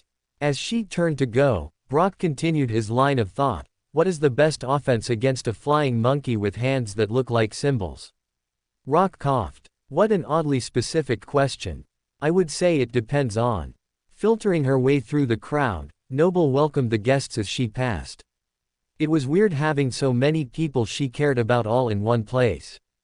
If she closed her eyes, almost all of the emotional signatures, even the new sleepers, were familiar and most of them were cherished. Noble knew the government officials through her mother, husband, or even her own time working for the entity. The academy staff and students were either people she had been working with for years or young people who she was entrusted to guide in their education. Even more interesting, she could feel how most of these people cared for her. It was overwhelming to have so many positive emotions directed towards her and her family. It was like food for her soul. Right now I feel like I could conquer the world, which I would never do because then I would have to be in charge. The thought made Noble chuckle. Ruling was something she had no desire to do again. Scanning the reception, the professor spotted two men far more suited to running things than she was. Fort and Gwei were sitting at a table deep in conversation. It wasn't until Fort looked up and saw Noble that his face brightened, and he waved her over. The chair next to him was empty. I saved you a seat and Sarai brought by a plate of food for me to keep for you. She said you shouldn't forget to eat, Fort told her as he patted the place by his side. I would never pass up the chance to have Sarai's food. Noble joined the others at the table. Other than the two gentlemen and herself, there were 5 government agents at the table, another director who went by the name of Civ, 2 people on Lena's evacuation team from the past many months, a Spelltech analyst, and a newly retired woman who knew both of Noble's parents when they first moved to the NQSC. The awakened analyst patted his stomach as he put down his fork. The caterer sure knows her stuff. Perhaps you might consider opening a cafeteria with her food back at headquarters, sir. It's not a bad idea, Chaffin, Gwei conceded. Director Civ shook his head. It's a terrible idea, for my waistline. The comment earned a round of laughter from the table. It sounds like people are having a nice time over here. Lena arrived at the table with her dapper groom. The group welcomed their hosts with a barrage of well wishes. Julius took them in, his face beaming with pride. Make sure you get some cake. It was just cut, he advised. Oh. Noble dabbed at her mouth. Then I need to make the announcement and give the toast. It can wait, enjoy your food. Lena looked at her daughter's half-eaten plate. But Noble had already risen to her feet. There is no time like the present. Don't worry, I'll make it short and sweet. You can't stop her once she's started. Fort pushed back his chair and took his wife's hand. That's probably good marriage advice for you too, Julius. I have no intention of stopping Lena. Her determination is something I love about her. Julius kissed his new wife's cheek. Together, the two couples made their way to the stage. The crowd quieted as Noble tapped on the mic. Thank you for coming to this blessed occasion. Fort and I wanted to honor the happy couple with a toast. Mom, I've known you all my life and you have always been there for me. If anyone would have asked me, I would have told them no one was good enough for you. But then you went and found the one person to prove that statement wrong. Julius, you were first my teacher, then my mentor, and finally my friend. You have been a part of our family for a long time and I'm so glad that today we get to make it official. Fort's communicator dinged next to her, drawing a reproachful glare from the maid of honor. The best man silenced the message and cleared his throat. To Lena and Julius. He raised his glass. To Lena and Julius, the crowd chorused. Glasses clinked around the room. Lena hugged her daughter tightly. Thank you. For everything. This day has been perfect. I love you, Mom, Noble whispered. I'm very happy for you. We both are. Fort smiled, patting Julius on the shoulder. The director's device rang again. I swear I silenced it. Pulling out the communicator, Fort looked at the screen to turn it off. Instead, his face paled. A moment later, devices all around the room began to go off.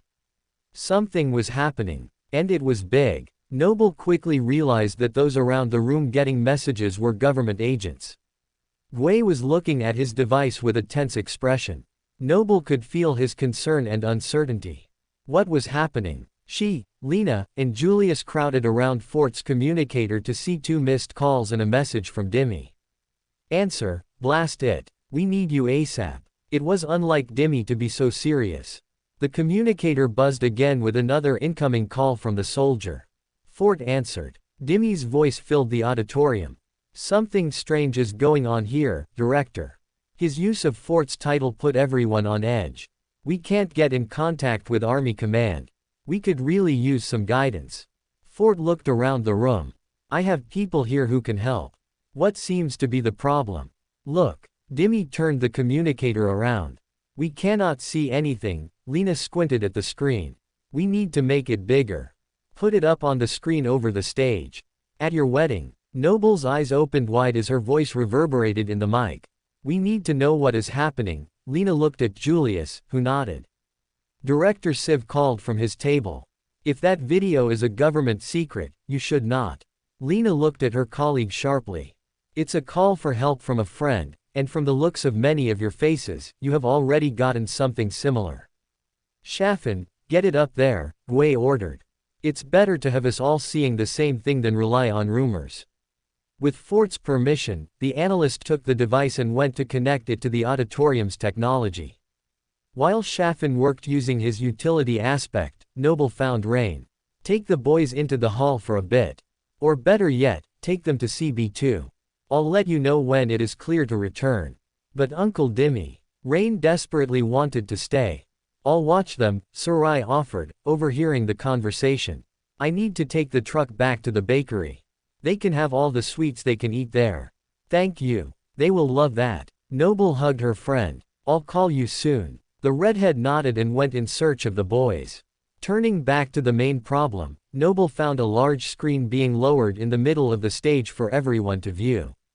The video feed connected, and the room fell deathly silent. Dimmy's face appeared on the screen.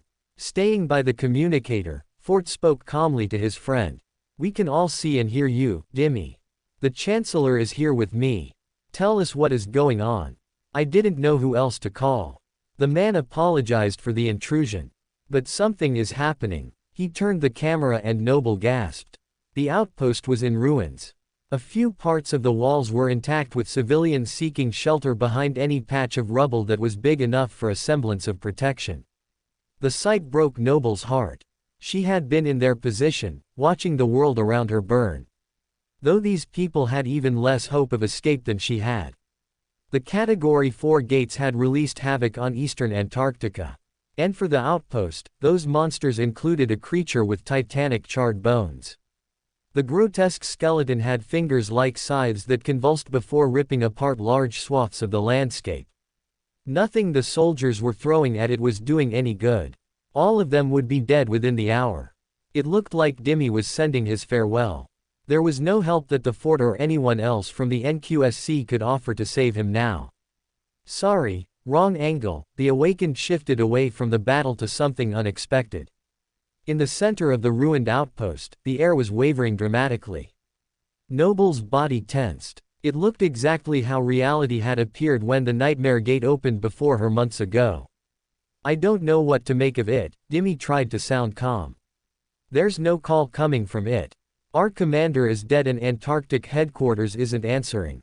Should we? What in two worlds? Suddenly, the wavering air ripped open, and the fabric of reality was torn in two. The vertical fracture loomed ominously on the screen like a tower light. Wait, light. Noble blinked. Nightmare gates were filled with only darkness before the horrors within began slipping out. They were opaque and mysterious, giving the humans no clue to their origin unless they succumbed to the call. But this was different. Not only was the gate suffused with light, but those watching could see clearly what was on the other side. As the light lessened, a shining lake and beautiful castle came into view through the gaping hole. It looked vaguely familiar. Bastion. Julius's bushy eyebrows nearly met his hairline. What is Bastion doing in Antarctica? Look out! Someone off-screen screamed frantically. The bony abomination that Dimmy had briefly shown had noticed the errant gate as well. Rather than welcome the change, the creature removed one of its ribs and launched the fractured spear toward the opening. But before the titanic bone could crash into the opening, thousands of silver birds flew out of the gate and clashed with the bones. Dimmy fell to the ground as shards flew in every direction, leaving those in the NQSC blind to what was happening. "Dimmy, are you all right?" Fort called out to his friend. For a moment there was nothing on the screen but black. Noble held her breath, willing for him to be unharmed. Dimmy let out a stifled curse. He lifted the camera. A cloud of spores surrounded him like a protective shield. "Nearly lost my head, but I'm fine." He cursed again, but this time it was from shock. As the camera turned around, more silver birds had joined the initial flock, each with metallic wings shimmering in the sunlight. As more poured out from the open gate, Noble realized they weren't birds at all. Swords. Director Siv's mouth dropped open. Flying swords. Indeed, countless flying swords were invading the waking world. Soon they were covering the sky, blocking out the sun in a cloud of steel. Noble watched in awe, her mouth too dry to even tell Dimmy to run. Though would running really do any good? When the swords decided to rain down terror, nothing would survive no matter how fast it ran. The gates that the Chancellor described were already enough to wipe out the remainder of Antarctica. With this horror entering the scene, the time for annihilation was nigh. Noble opened her mouth to tell Fort to disconnect the device. Surely Dimmy did not want all these people to witness his death. Or maybe he did. The man had always said he wanted to go out in a blaze of glory. Noble couldn't speak nor could she look away. What kind of abomination has minions like this? It was all too terrible. The cloud of swords fluttered haphazardly. Then the screen suddenly froze. No, it was the swords that froze. They turned their vicious blades in unison toward the waking world. Then, the mass of steel surged forward in an unstoppable wave, leaving their master behind. Only the one who remained was not a powerful nightmare creature. He was a human. Man in a vermilion cape held out his hand as a torrent of swords fell on the charred skeleton like deadly rain. The blades cut at the blackened bones, scraping bits away to reveal the unblemished white underneath. The skeleton fended off the swords, swatting at them with the scythes of its fingers. But no matter how many were deflected, twice as many took their place to attack. The force of each sword's strike was stronger than the last. The earth quaked. The fiendish devil was thrown back, temporarily relieving the soldiers from the onslaught.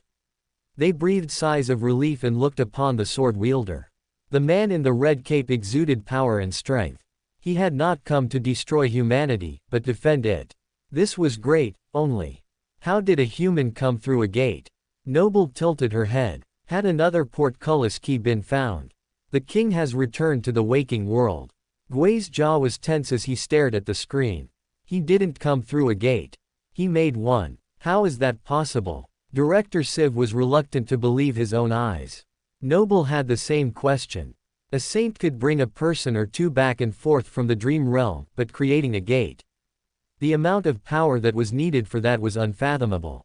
Yet this king, whoever he was, had done it. Noble got a strange feeling of unease in her stomach. On the screen, the swords and the skeleton were locked in a titanic battle that obliterated the already broken landscape. Somehow the torrent of swords had pushed back the abomination, protecting the outpost from further damage. The lesser abominations, too, were dispatched quickly by the blades at an appalling speed. The civilians, who had been cowering, came out from their hideouts at the stunning turn of events. They gawked at the mighty being in crimson as if drawn to him by some invisible force. Over the mayhem, a single word filled the air. Come. Even from the other side of the screen, Noble felt the pull of the king. His voice was commanding to the point it was impossible to ignore. If they even wanted to. Director. Chancellor. Dimmy spoke for the first time. He was as dazed by the events as the wedding guests. Are you still there? We are here, Fort confirmed as Gui drew closer to Noble's husband. Dimmy's communicator shifted back to his rugged face. What do we do? The Chancellor rubbed his forehead. Normally he would lean at least partially on the wisdom of Kor, Thane, or any of his directors and other advisors. They would reason and debate the pros and cons of each option before ultimately coming to a conclusion. But this was war. Human lives were at stake. They needed to work quickly.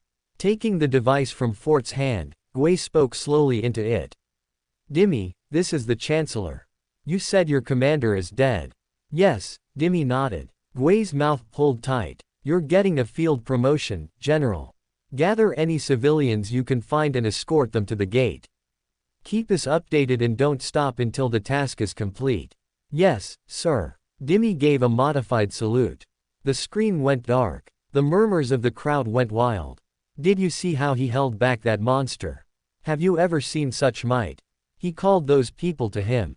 He is going to save them. He is the hero humanity has been waiting for. Do you think the gate really leads to Bastion? Can people go through it? If I were those civilians, I would at least try. The voices overlapped, all of them filled with hope and also uncertainty. With a tilt of his head, Gui motioned for the door. Immediately, the most prominent agents in the room including Fort, prepared to leave. The Chancellor walked to address Lena and Julius. Congratulations to you both. I am afraid you will have to excuse us. Lena was torn. She wanted to go with them, but leaving behind her groom and the rest of her party guests was not really an option. She took Julius's hand and nodded. We understand. We wish you luck. Gui turned to go, and Noble grappled with her next move. Lena made the call for her. Go. Help them however you can. But your perfect day, the maid of honor began. Will be even better when we know those people are safe. Julius agreed with his new wife. Noble pressed her lips together and nodded. I'll be back. Turning on her heels, the professor caught up with Fort as he exited the room. I'm coming with you. Noble was prepared to argue her case, but the director took her hand and intertwined his fingers with hers. His friend's life had nearly ended before his eyes. He wasn't about to reject any help. Where is the best place for around here for a command post? Fort asked. Oh, Noble's mind moved quickly. Of course, they needed to find a spot at the academy to temporarily set up before Dimmy reached out again. She had just the place in mind. This way. Leading them to the academy's Spelltech lab, Noble was happy to find that it was empty. Work could begin immediately.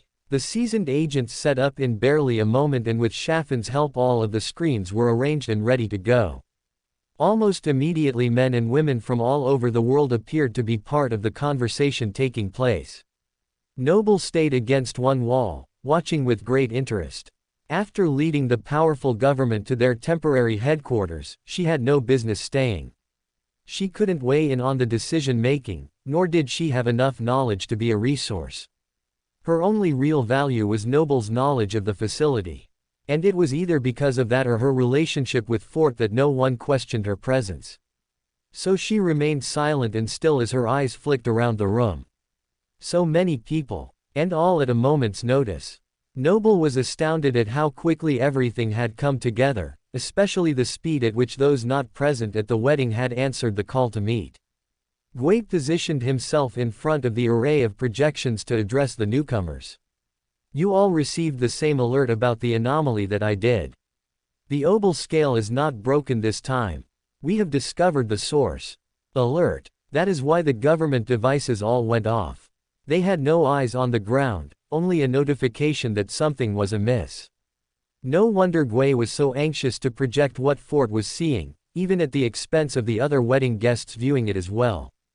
Dimmy was their only link to what was going on. What can possibly have caused such a disturbance? More Category 4 gates. A woman from the Eastern Quadrant, Director Luna, asked while the Chancellor collected his thoughts. No, Gui kept the emotion from bubbling into his voice. Though this development is no less important. The anomaly was not made by the chain of nightmares. It is human in origin. Even though Noble knew this to be true, the gravity of the statement hit her a second time. But the Chancellor was not through. Anvil, King of Valor, has opened a gate and joined the evacuation effort. His eyebrows drew together as he studied the people around him. Director Siv's mouth hung open.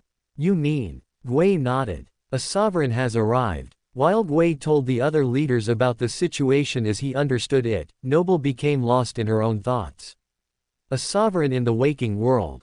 Had she heard correctly? Having close ties with the government, Noble was familiar with the word and concept. The term and those associated with it, however, had not really had much impact on her life. So she had never given the matter much thought. Based on what she had just witnessed, that was a gross misjudgment. Anvil. She knew he was the nominal leader of Valor, though from her experience, most things were handled by Saint Matic. But just this morning Matic was announced to have died valiantly in Antarctica only a few days ago. That lined up with the cataclysmic gates opening. Had he died while trying to fend off the creatures of the Category 4 gates? Is that what had made Anvil act now? Or was the timing merely a coincidence? There are other options of course, but I would rather not consider those. Noble tried and failed to make all of the pieces fit into place. She simply didn't have enough information. By the time she came out of her musings, Dimmy was checking in as he continued to gather civilians from the debris. Keep up the good work, General Dimmy, Fort nodded at his friend. Noble had managed to peek over her husband's shoulder before the communication was cut. In the background, Anvil was single-handedly protecting the area around his gate, subduing any corrupted abomination foolish enough to clash against his will. He had asked the people to come to him, and the order was almost completed. That begged the question, what next? In answer to the silent question, Gui's communicator rang. After looking at the screen, he held it out to Shaffin, and the analyst connected it to yet another of the displays. A beautiful woman appeared with vermilion eyes and the emblem of a sword piercing an anvil behind her. Noble immediately recognized it as the same pattern as the banners from Valor's Manor. The woman was familiar as well. Her ruby mouth twisted into a pleasant smile. Too pleasant. You are a hard man to get a hold of, Chancellor. I have been trying to reach you with an announcement on behalf of Clan Valor. The woman's crimson eyes widened slightly as she took in the room. Her smile grew wider. Ah, I see you have your councilman with you. That does make this easier. Good afternoon, Lady Morgan, Gui responded evenly. Does your announcement have anything to do with Lord Anvil? Morgan clapped her gloves together lightly. Yes, it is most excellent news. My father has just conquered the fourth nightmare and has become supreme. With his new power, he has found a way to open a gate into the dream realm which anyone can enter, even mundane humans. Gui's expression darkened. Allowing mundane people into the dream realm will infect them, Lady Morgan. By solving one problem, another is created. The princess allowed emotion to leak into her voice. That is the best part. As long as the people remain in the dream realm within the sword domain, they are under my father's protection. They will never be infected by the spell as long as they live. The news hit the room like a shockwave, rippling through the government agents as they understood the full meaning of her words. Is Lord Anvil sure on the final point? Gui's eyes narrowed imperceptibly. Morgan laughed as if Gui had made the funniest of jokes. My father is always certain about everything. As soon as we are through, I will be heading to Bastion to welcome the first group personally. But I advise you to hurry. My father has many places in Antarctica to visit and many battles to fight if we hope to salvage this hopeless situation. The implication was clear. If the government did not act quickly, Anvil would move on until he found people who were willing to come under his leadership. Thank you for taking the time to let us know. Please send our regards to your father for his hard work. Gui dipped his chin. Morgan's radiant smile turned incandescent. I look forward to our continued cooperation for humanity's future. The Princess of Valor closed the communication, and the screen where her face had been went dark. That was enlightening. Gui sighed. He looked even more done with the world than usual. The rest of the room was far less calm. Morgan waited to contact us so that we would be scrambling and not have ample time to prepare. Director Siv balled his fists, his anger flaring. His demeanor was a far cry from the jovial man who was a wedding guest just a short time before. Was what she said even true? Director Luna in Australia chimed in. I have read reports that the sovereigns have existed for years. The others in the room and on the screens agreed. In addition to the senseless war between the clans, Anvil had been holding back on them. While Noble agreed that the clan was despicable, she wasn't so sure on the second point.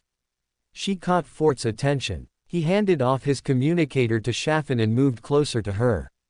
Is it possible that their anger over the war is clouding their judgment? Maybe Anvil just learned how to make gates recently, Noble whispered. Hadn't awakened Jeremy asked her how she had passed through a nightmare gate. What if that inquiry was for research leading up to this? It's possible, Fort was full of doubt. The Chancellor seemed to agree with him. Morgan's message was propaganda to keep Valor from looking bad for not acting sooner, Gwei acknowledged. But there is not much we can do about it. I am sure his heralds are already spreading the king's victory to the media outlets. Morgan's call was a courtesy to get things moving faster. That is unacceptable. Siv's face reddened. We should come out with a statement of our own. To what end? Fort interrupted. Antarctica is lost. We all know it. If what Lady Morgan said is true, we may be able to save thousands of innocent lives. What will denouncing Lord Anvil do but cause distrust for someone who has real power to help? Are we sure he wants to help? Siv shot back quickly. Lord Anvil's reasons are his own, but he wants humanity to survive. Gwei interrupted the incoming argument. The rest of the room fell silent. Sir. Fort felt the Chancellor was on the verge of a decision. What do you want us to do? Gwei shifted in his seat, deep in contemplation. You saw the battlefield. That outpost is decimated. The options are to trust the King of Swords or let the people die. Fort's communicator buzzed, and the director quickly recovered it from Shaffin to answer. Yes, General Dimmy. His friend cleared his throat. Hello, Director. We have all of the civilians gathered. What is our course of action? Gwei stood from his seat and took Fort's communicator in his hand. Dimmy, this is the Chancellor again. Can you hear me? I can hear you, sir. We have everyone assembled. Dimmy saluted. We are awaiting your orders. In the background, Noble could hear the battle was still going on. She couldn't see the screen, but she imagined the landscape was even more demolished than before. Gwei nodded slowly, his face grim. Your orders are simple, General. Evacuate anyone who is willing into the Dream Realm. The rest of you move back towards Antarctic headquarters. Get out while you can.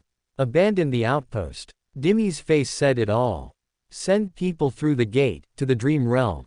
But sir, the mundane humans will be perfectly safe. Valor will give them a new life in Bastion where they have the choice to never be infected by the spell. Gwei told the general. Noble furrowed her brow. Lady Morgan didn't mention anything about providing for the refugees. She said quietly to Fort.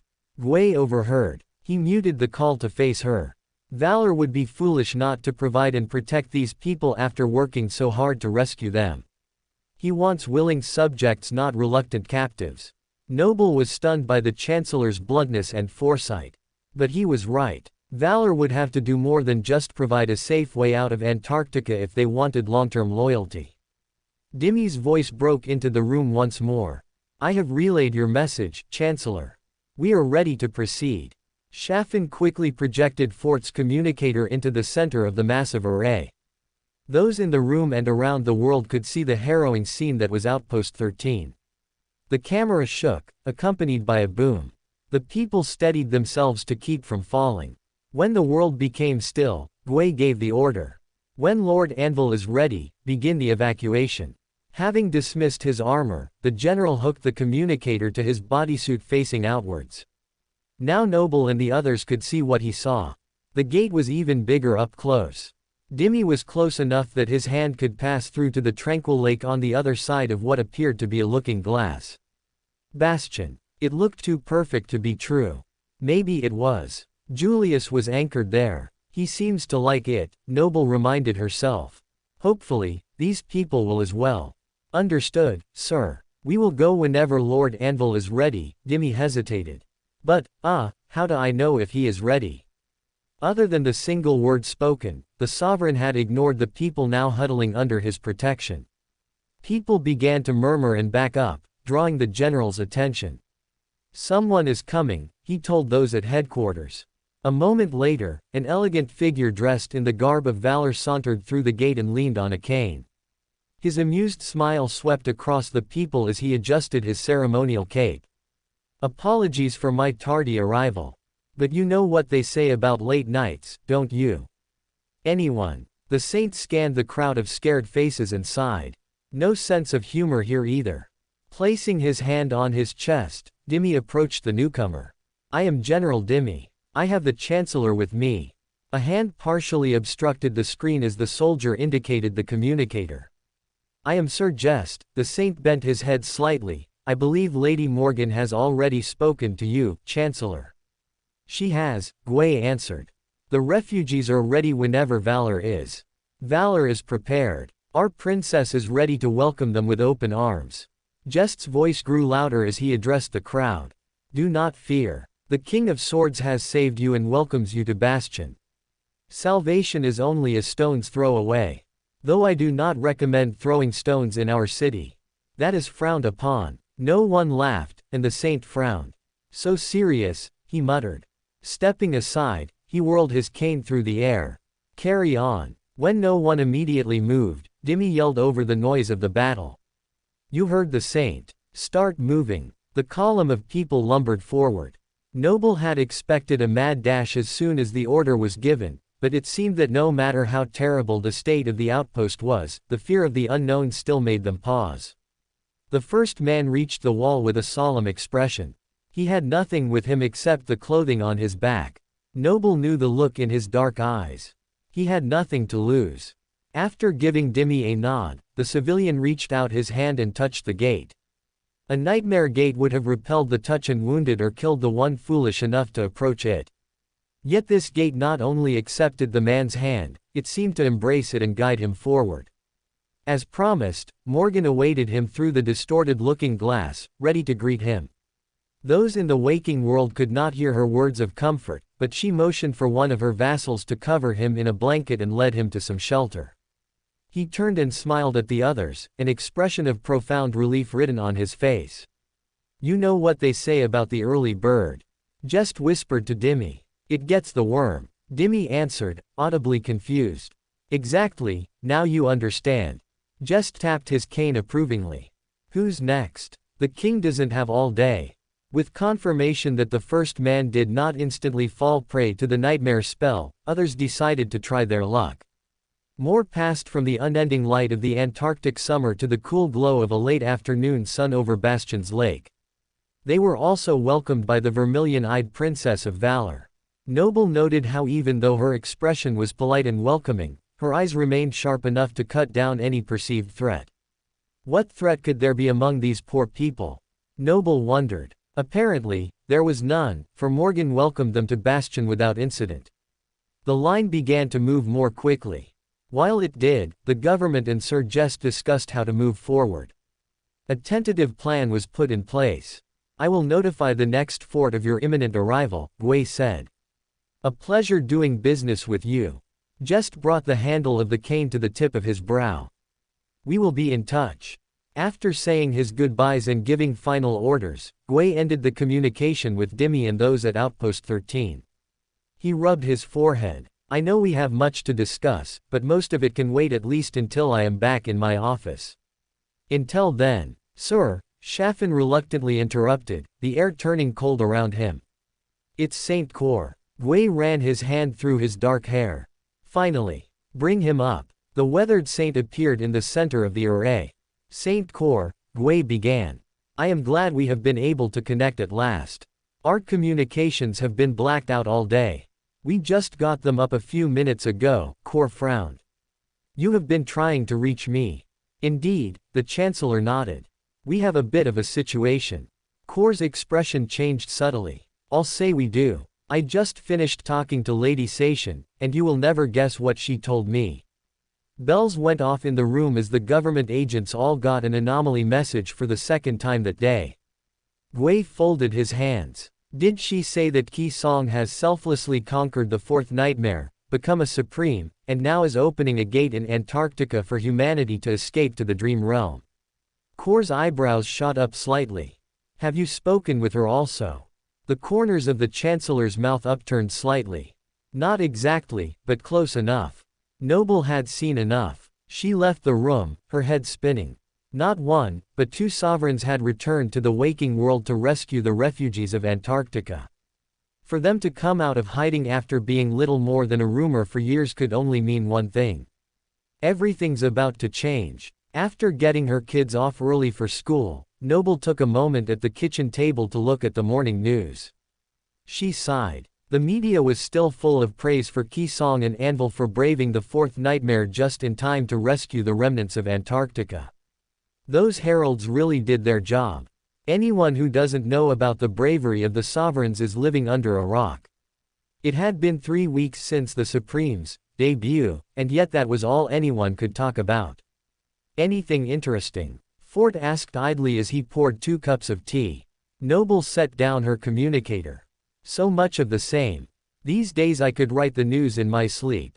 Fort raised his eyebrows. You are tired of hearing about the string of victories in the Southern campaign. I know. I just read that at the rate they are moving, they will have the rest of the continent evacuated in the next week or 2. Noble scratched her nose. Don't get me wrong. I understand it is big news and I am happy things are progressing well. But it's all centered around the Supremes. I would love to hear about the people being saved. Maybe include some information about how things are going for them in the dream realm. I'm just saying that a change of pace would be nice. I mean, any other time, Lady Changing Star's transcendence would have been the top story, but it felt like barely a footnote among all the propaganda for the sovereigns. I heard the government is planning to start sending home soldiers soon. Fort sat down beside her and passed her a cup. With how many locations have been evacuated through the Dream Gates, there is no need for so many boots on the ground in eastern Antarctica. That's something at least. Noble took the mug with a grateful smile. Though timing is key. Timing of what? Fort blew on the hot liquid. The NQSC is already overwhelmed with refugees and the people who were already living here. The outskirts are busting at the seams. The government needs to be prepared for another sudden influx of people. If not, Noble had not been to the outskirts since before the wedding, but even then things had been dire. Bringing more people would put an even greater strain on limited resources like space. The government will figure it out, Fort answered while blowing steam from his cup. Speaking from experience, figuring it out is not as easy as it sounds. Noble blew out her cheeks. The corner of Fort's mouth turned upward. You can take the queen out of the kingdom, but you can't take the ruling instinct out of the queen. The former monarch cut her eyes at her blonde companion. I'm just worried, that's all. Fort's expression softened. It's sweet for you to care so much. Look at it this way, even if the soldiers left right now, it would be many weeks, perhaps months before they fully filtered back into the city. That is plenty of time to plan and make adjustments. I guess. Noble took a sip of the liquid. It was still too hot, and she set down the cup with a sigh. At least, I hope you are right. I couldn't bear for those who fought so hard to have no place to come home to. We all want that. Fort shifted in his seat. Let's talk about happier things. You said you want different news. I believe your mother and Julius returned today. He nudged his wife. Do you think they enjoyed their delayed honeymoon? The couple had waited until after the solstice to take a small vacation. Like most newlyweds, Lena and Julius had opted to visit somewhere in the NQSC and turn off their devices for the week. They were scheduled to reappear this morning and had dinner scheduled with Noble and the rest of the family that evening. As long as they were together, I'm sure they had a wonderful time. I have rarely seen two people who care so deeply for one another. Once Noble had gotten over the shock of her mother wanting to get remarried, the professor had paid much closer attention to both Lena's and Julius's feelings. They were very deeply in love. More than the two of us. Fort pretended to pout. Noble rolled her eyes and kissed him quickly. No one can compare to us, sweetheart. You've got that right. Fort stole another kiss as he stood. Do you need anything before I leave? Not at the moment. Go slay the dragons, figurative ones. If any real ones enter the waking world, let me know and I'll handle it. You mean besides Saint Kai? I don't know how I would feel about you handling him. Fort winked. Noble rolled her eyes. Yes, besides him. If any corrupted dragons enter our world, specifically government headquarters, you be sure to let me know. I will. See you when I get back from the lair, I mean office. Fort caressed his wife's cheek with his thumb before turning to leave. Have a wonderful day. Noble sent her husband her feelings of love. He accepted it without hesitation. You too. The director picked up his bag and headed out the door. Noble was alone. The sweet sound of silence. Finishing her tea, the professor let the warm liquid soothe her soul. Noble had just finished her week off after the solstice and it was time to get back to work. But since that work was mostly completing research, she was in no hurry to head out the door. Quiet moments were precious and she wasn't about to waste this one. But eventually, she could not delay any longer. After washing out the cup, Noble put on her coat and headed down the street. Glancing at the "sold" sign in the next door neighbor's yard, the professor chewed the inside of her lip. I hope the new people are nice. I feel like that house just went on the market. It would be nice if the family had kids the same age as hers, well, only if the teenager was not a boy. Noble couldn't handle another Cade incident just now. The cheating athlete had transferred schools after being ejected from the track team, and Rain seemed to move on. There was no need to rock the boat. Anything is better than that house sitting empty. Noble decided with a shrug. Due to the mid-morning hour, the train and streets as a whole were less crowded than usual, helping Noble to make it to the academy in record time. After checking in the hospital to see if any of her remaining students had returned from the dream realm, the professor headed toward her office. Rock had left to conquer a nightmare the day before along with a few other of the academy's staff, making the halls feel extra empty. They will fill up again soon enough.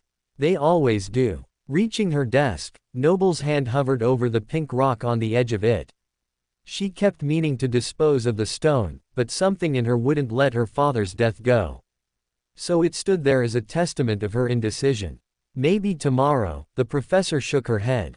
Instead of tossing the rock, she picked up her datapad and a stack of synthetic paper. It was time to head to a very special part of the library. The winter days around the new year were always strange. No students did not mean that there was no work to be done, the workload was just different. One of the biggest goals of the academy staff during the lull was getting in all of the research papers that had taken a back seat during the busy season. For Noble, that included the bulk of her research from her nightmare. Heading into the library doors, Noble inhaled the scent of books.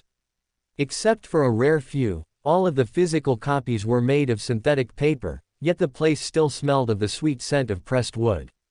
The professor was not complaining. It made the place feel ancient and inviting. Behind the welcome desk, an unassuming master stared lazily at a book without looking up. Noble grinned. Noble looked at the title containing the word, Odyssey, before shifting her gaze. You'll have to do a better job of ignoring me next time, she whispered as she came closer. I felt your emotions shift before I ever came in the door. I suppose your powers of observation have only become keener with ascension. Nickel looked up at her. If not for those bracelets I gave you, I would be able to perceive you more easily. It was the shadow across the base of the door before it opened that gave you away. It's good to see you. I never did thank you for the autograph of, you know who. There was no one around and yet Noble's voice became even softer. It was appreciated by Fort's assistant and is now framed.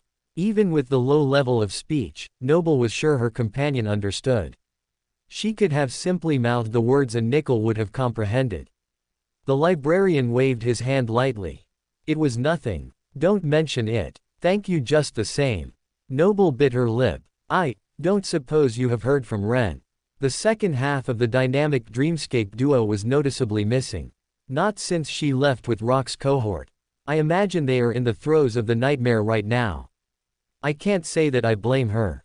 It wasn't like I gave her notice when I left either.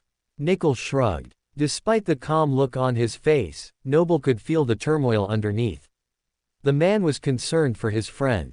Noble was as well. She banished the unpleasant thoughts from her mind. With Rock and Ren on the team, I am sure things will go smoothly. Those two will be back at the academy next week with the new master smell still on them. The professor chuckled. We'll see, Nickel grunted. His eyes narrowed. Did you come here just to check on me? If I say yes, do I get credit for looking after a friend? Noble could already see the man's head shaking before she finished the question. She sighed. I'm here for these. Noble indicated the things in her arms. I have research to formally submit, and you know it is easier to do in person. The librarian lowered the book in his hands. Research from your nightmare. Noble ran her fingers along the papers in her hand. Mostly just information on the memories I got and the history of the dream realm that was discovered. You got government approval to submit it first, right?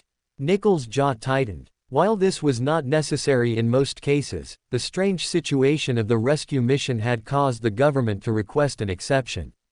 Of course, they were very helpful in advising me on what I could and could not include. If not for their meticulous assistance, I could have submitted this much sooner, Noble smirked. I don't suppose you want to look over it. If you twist my arm, I can. Nickel was already reaching for the datapad and papers. He scanned the pages quickly and set them aside before turning his attention to the report on the screen. You misspelled Ender. It should be spelled Jerk. The librarian mumbled. He scrolled through the documents at lightning speed, reading faster than any human Noble had ever seen. Finally, he handed back the pad. Well, Noble waited with bated breath. This Master Celio, how well do you know him? Nickel stroked his chin. Noble pulled her mouth to one side. I would consider him a friend. He seems very capable. Too capable if you ask me. The librarian frowned. You really shouldn't trust him. Oh. Noble raised one eyebrow. You can read right there that he saved my life and battled alongside me. Yeah, I read it. He seems like a real hero. The corner of Nickel's mouth turned upward. Don't believe everything you read. Thank you for the sagely advice. Noble smothered her grin. I will take it under advisement. Noble turned to leave but Nickel cleared his throat. Aren't you forgetting something? Oh, yes. My papers, thank you. Noble gathered the synthetic pages from the desk. I wasn't meaning that. I was talking about my editing fee. The librarian crossed his arms. You didn't do anything. The professor snapped her papers toward her. Nickel tilted up his nose. I made that correction on your spelling of Ender. That alone should be worth a third of your contribution credits. Noble clicked her tongue. Send me a bill. I will be sure to give you exactly what you deserve. A pleasure doing business with you. Nickel tipped his head.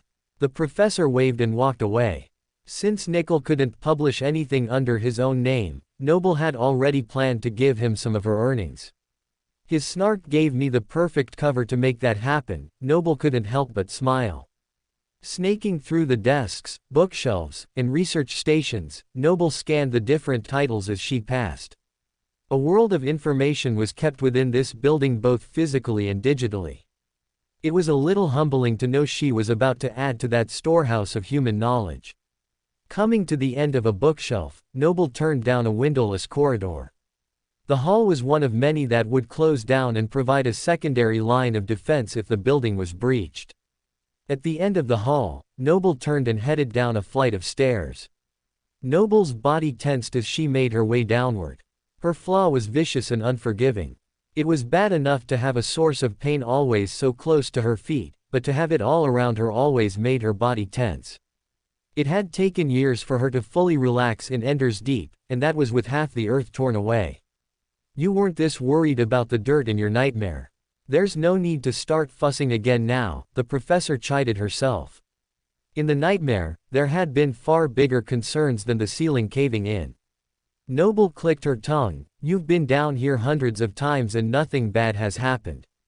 Even if the world came crashing down, You could probably levitate and change the weight of the earth so that you would make it out without a scratch. The thought was intriguing and worth trying. But that would be an experiment for a different time. Right now Noble had reached the large alloy door that led to her destination. The archives. Archives were one of the most protected places in all of the NQSC. Not because it held secrets, although it did, but because it held something far more precious. Knowledge. In the far distant past, the Library of Alexandria had served a similar purpose. When part of the ancient storehouse of learning caught fire, scrolls with untold amounts of wisdom were forever destroyed. Likewise, during the dark ages of humanity before the spell descended, institutions of learning were ravaged by continued senseless war. Would that lost information have helped when the nightmares began? The world would never know. What they decided, however, was to guard all future findings like they were more precious than gold. The archives, information was backed up in other places, but only the Academy had it all collected in a single spot. That is why Noble was convinced that this spot under the library was even more secure than government headquarters. Even if humanity were to die out, the bunker below the library would still be there in 1,000 years. It could survive even more than a nuclear fallout. Which was good, because nowadays there were things far more dangerous than that. Pushing on the alloy door, Noble should have found archivists feverishly working behind desks. But the room was empty except for a single soul. A man stood in the far corner of the room, staring at one of the archives' mainframes. As Noble entered, the man spun away from the whirring machine and his piercing eyes shot toward her. The intensity of his gaze was unlike anything she had ever seen, and it sent a chill down her spine. His clean-cut beard and shaved head looked vaguely familiar, but Noble could not rightly place him. Was he one of the new people on the Academy staff that she had only seen in the cafeteria? He didn't seem friendly. Maybe Noble had come when they were short-staffed. Or had she startled him by her abrupt entrance? Noble winced as she coughed lightly. "Sorry to bother you. I wanted to turn in a research report for publication." The man's expression softened slightly. That was somehow more unnerving. His measured cadence crossed the space between them. "I don't work here, my lady." His voice seemed familiar also, further confusing Noble. Not an Academy employee. Could he be associated with one of the great clans? No title necessary. "I'm Professor Noble." She didn't want there to be confusion between them. Her brow furrowed. "If you don't work here, are you waiting for someone to come back?" The man's expression turned slightly amused. What about her question had been funny? Nothing, and yet, she felt like she was suddenly the butt of a joke she didn't understand. An uneasy feeling grew in the pit of Noble's stomach. The stranger chuckled. "Waiting. Yes, something like that. If he is waiting, why is he by the mainframe? Was he planning on messing with its protective array?" The stranger eyed her carefully, putting her even more on guard. He showed no fear at having been discovered close to one of the archive's precious storehouses. In fact, he showed no emotional change to her questioning him at all. He just stared at her, hiding his intense hatred behind a polite smile. This is wrong. Terribly wrong. Why was this man here when no one else was? Thanks to her flaw, Noble's senses were dampened. But even with the lower range, she couldn't feel anyone in this room or any of the other chambers that made up the underground complex. It was too weird. Did he murder them? "Do you know where everyone ran off to?" Noble asked, trying to hide her suspicion. "The only person I can positively place right now is you," the man answered evenly. Suddenly, Noble felt the urge to run.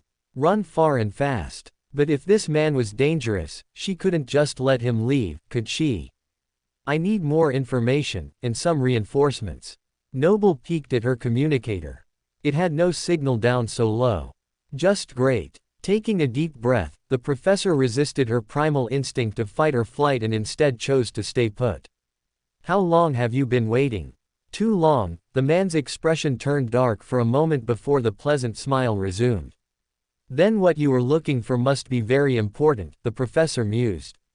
The man moved slowly toward her. Barely half the room was between them now. "The information is vital." The professor was startled by his honesty. Then I hope you get what you were looking for soon. I am sorry that I cannot be of assistance. The soft lips of the dark-haired man curved upward. Perhaps you can be. Would you care to join me? There was a pull behind the words which Noble did not like. She resisted the tug on her iridescent soul. Is that part of his aspect? I cannot spare much time, Noble answered a little too politely. But I can join you in finding an archivist who can assist us both. The stranger frowned. I will wait here. Even though the man's expression showed that he was displeased with her, Noble didn't feel his emotions spike. In fact, I haven't felt his emotions change at all. After years of using emotions to read people, Noble knew that people's moods changed almost constantly. They went from happy to elated to sad to angry all within a short time. It was natural, and by now Noble could take the constant change and nuance and use it to easily inform her decisions. Yet, she hadn't been able to do that in this situation.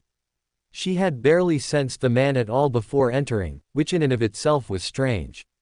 Was he somehow blocking her powers from reading him? It was possible. The only thing I feel from him is hatred. The sensation was not unlike what she got from nightmare creatures, yet even they had levels of fluctuation. This hatred was deep and unyielding, and powerful. Noble felt weak under the intensity of his gaze. His power was overwhelming, even for a master like her. Are you sure you do not want to join me? You look like you know a lot of people. Perhaps you could introduce me. He took another step toward her, coming almost within arm's reach. Noble's lips parted in a stifled gasp. Introduce you. I don't even know your name. I'm Yash. The man's smile turned cruel. The name pricked something in Noble's mind, but she didn't have time to process why. His hateful presence was becoming suffocating, and Noble felt her chest tighten under the intensity of the feeling. She shut her eyes and turned away. I need to get out of here. Noble gritted her teeth. Well, Yash, I think I will go find an archivist, and I can introduce you to them. Stay. The hatred in the man grew momentarily, and Noble reacted defensively. She wasn't about to let anything happen to herself after returning to her family. No. In reaction to the man's overwhelming malice, Noble countered with her love for her family, which was stronger than any invitation or command. She pressed the emotion against him with all her might. Like a shield and a sword in one, the feeling crashed against the man and sliced deep into his hatred. The sudden change would have broken a mundane human's mind. Yash recoiled with a hiss. You. Then his face changed to something wrong. Something sinister. Something malevolent. Something inhuman. Noble's hand twitched as sparks coalesced into a dagger in her hand. Who are you? She demanded. The door flew open, causing both occupants to separate. Master Yash. A tall man with glasses smiled warmly with a stack of synthetic pages in his hand. I am sorry that it took so long to find out where these got printed.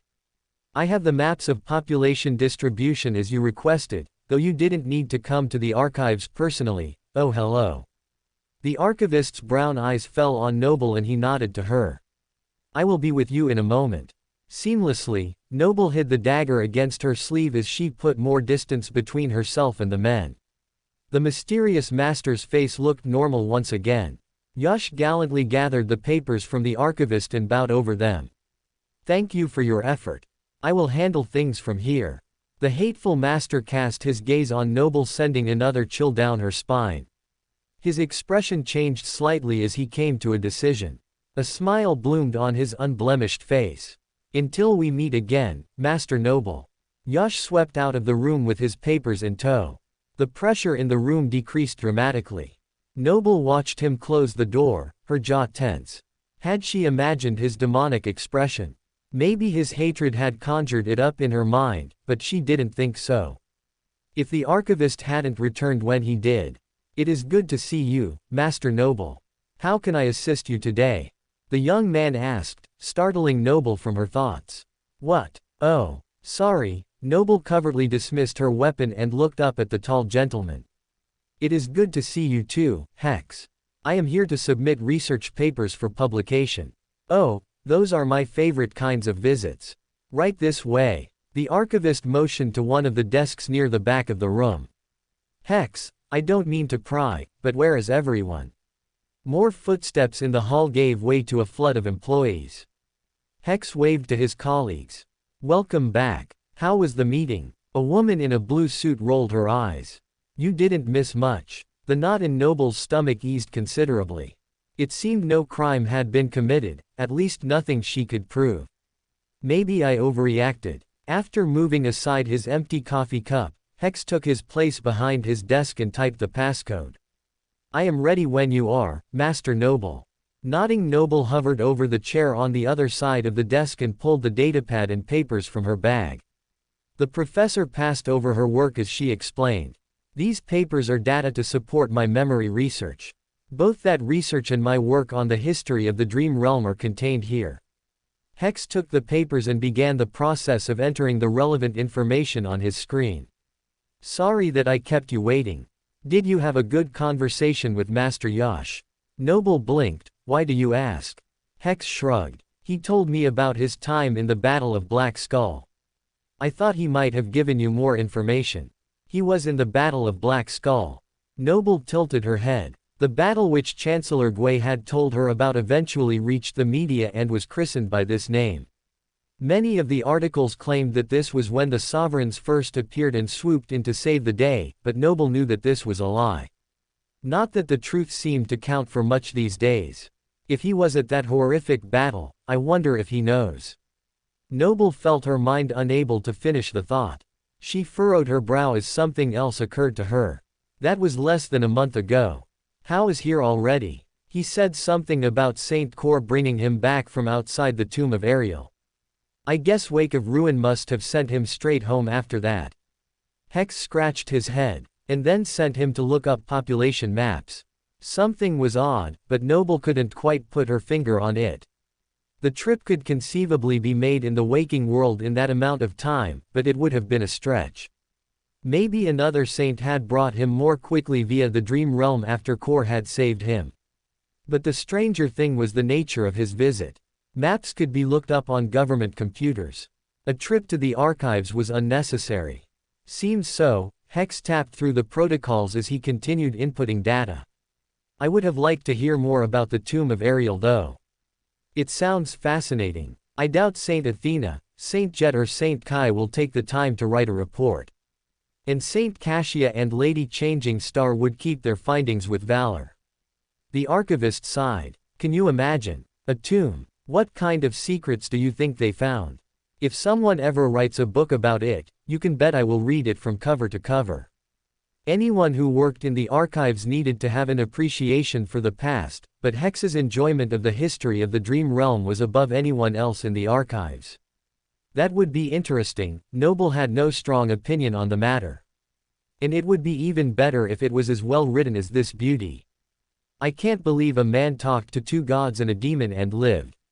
Hex thumbed through the pages of Noble's report.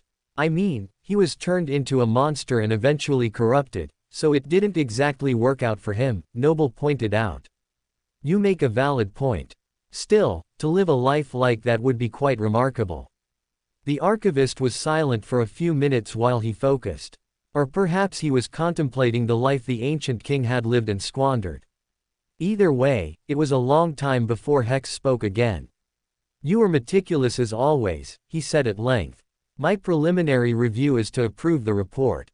You will receive notice when it is officially added so you can claim your contribution points. Thank you, as always. You are a credit to your field. Noble took back her datapad and slipped it into her bag. You know what they say. Knowledge is power. So that thing back there is a corrupted terror.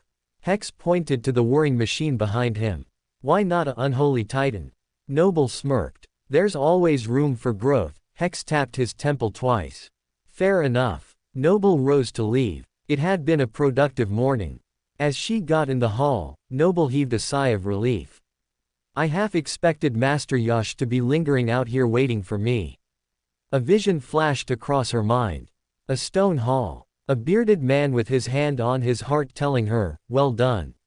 She knew where she had seen Master Yash. He was the master who had accompanied Saint Cor right after she conquered Crestfall. But how could that be?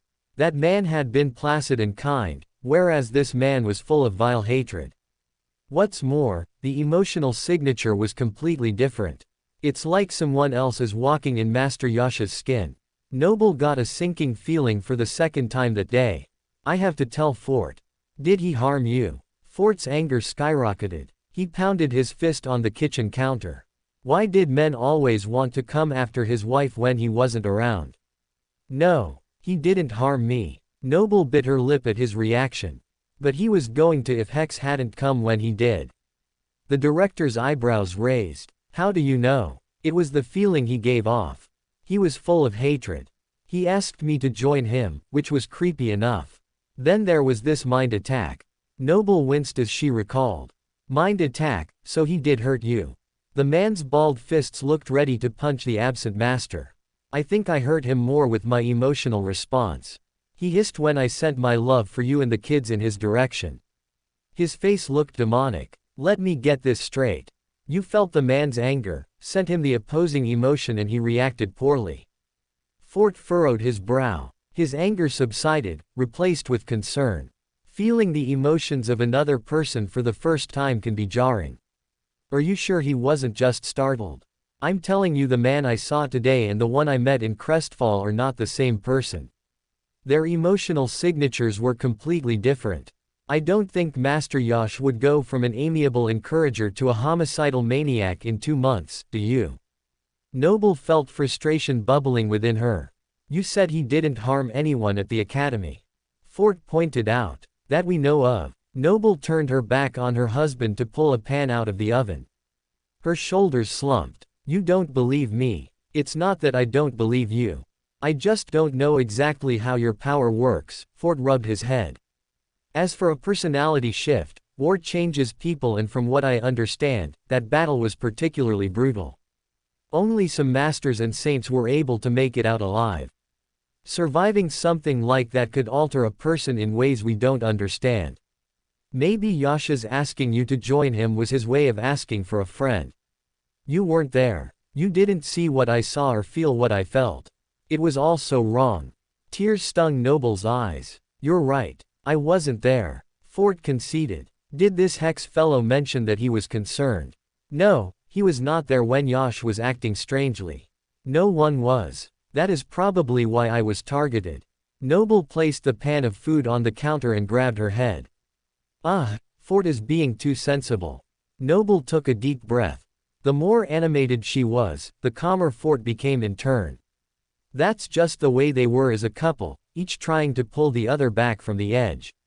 Even if what you say is true, that doesn't explain why he came to the archive for maps he could have accessed on his own. Population maps. Noble felt her eyes swirling as she considered the implications. He came all the way from Antarctica in a hurry, for that. That is very strange, but not criminal.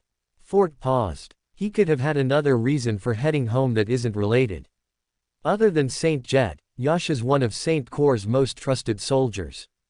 But what if I am right and it wasn't Yash? Noble countered. Maybe it was a shapeshifter or some similar aspect that an awakened used to avoid detection. That would be a serious problem. Fort rubbed the back of his neck, considering. How about this? I will do some light checking to see if I can pinpoint where Master Yash was today. If I find out he was nowhere near the academy, then that would certainly warrant a bigger investigation. That would be good. Thank you. Noble wanted more action to be taken, but she could see his point as well. While the professor was sure of what she had experienced, making public accusations without more proof was unwise. Fort gently grabbed his wife's arms and looked deep into her eyes. In the meantime, stay away from him. If what you say is true and something is wrong, he might act rashly. Noble understood his meaning. He doesn't want me silenced like my father. Don't worry. I have no desire to see that hateful person ever again. Noble turned back to the stove with a derisive sniff. The director wrapped his arms around his wife's waist and lowered his chin to her shoulder. As long as you never say that about me. What I was going to say to you was to help me with dinner before our guests arrive, but now I do not want you to move. Noble smirked. Your wish is my command. Fort hugged her tightly. Noble turned around in his arms and wrapped her hands around his neck. In that case, the beautiful woman paused. Her smile faded as she looked at the time. Never mind, that request will have to wait. It's later than I thought. We need to set the table and make sure the house is clean. Can't you just use your ability? The director felt his wife's body tense.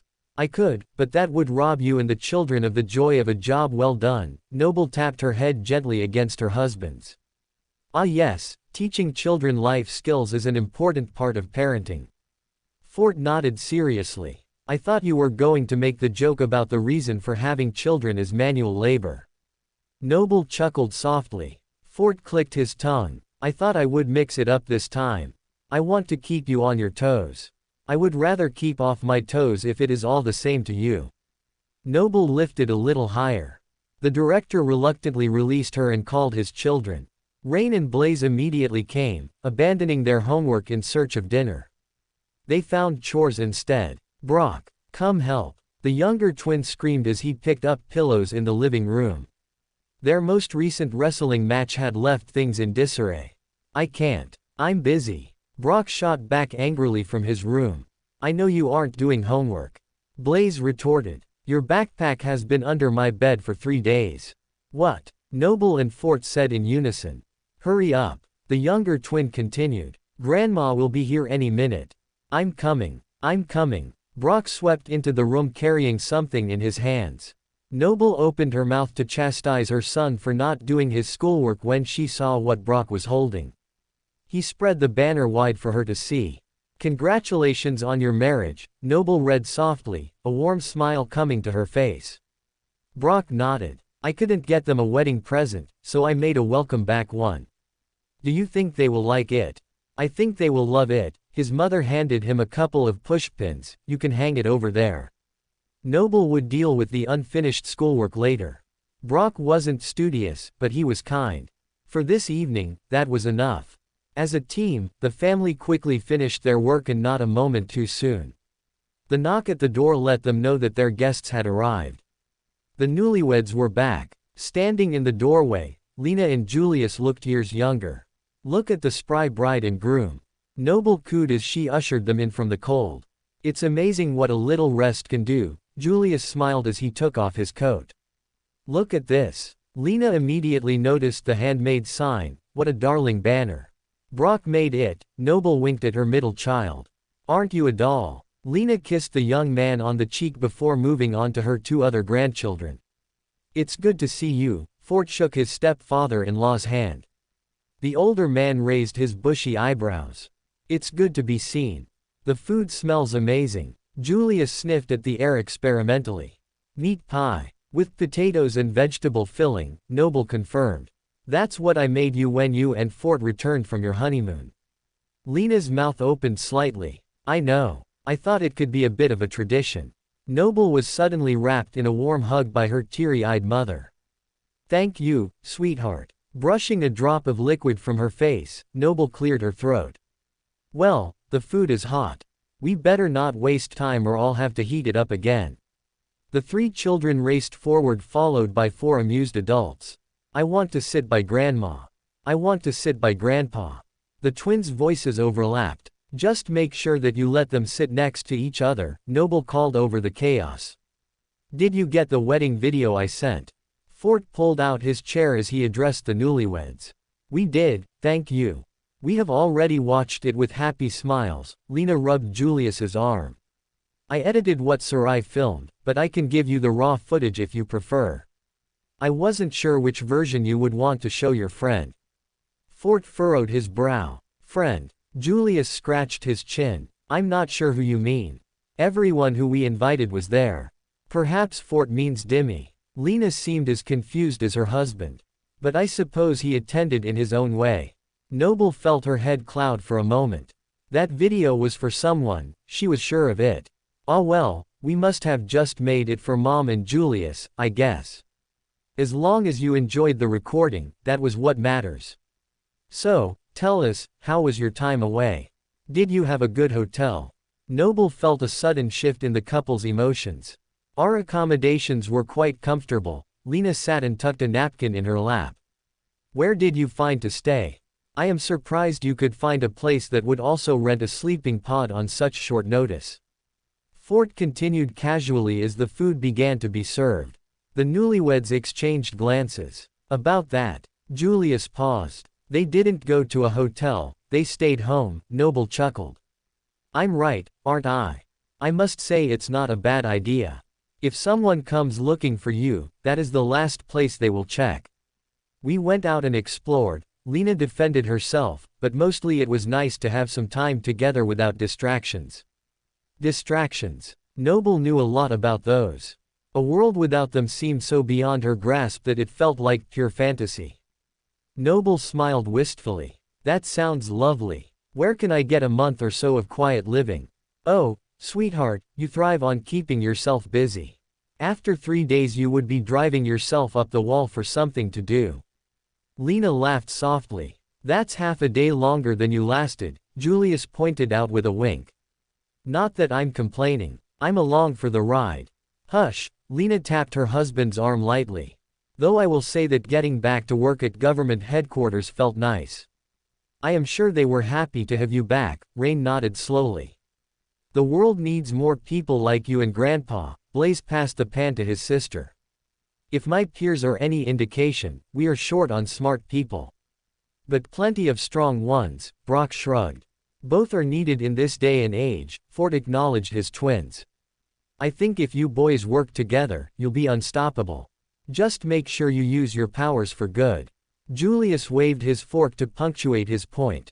Lena took a bite of food and hummed softly. Speaking of good, let's talk about this food. You've outdone yourself, Noble. I'm not your chef Fort, but I can hold my own, Noble laughed. The professor had taken quite a few classes on Dream Realm cooking, but the waking world had different rules for cuisine.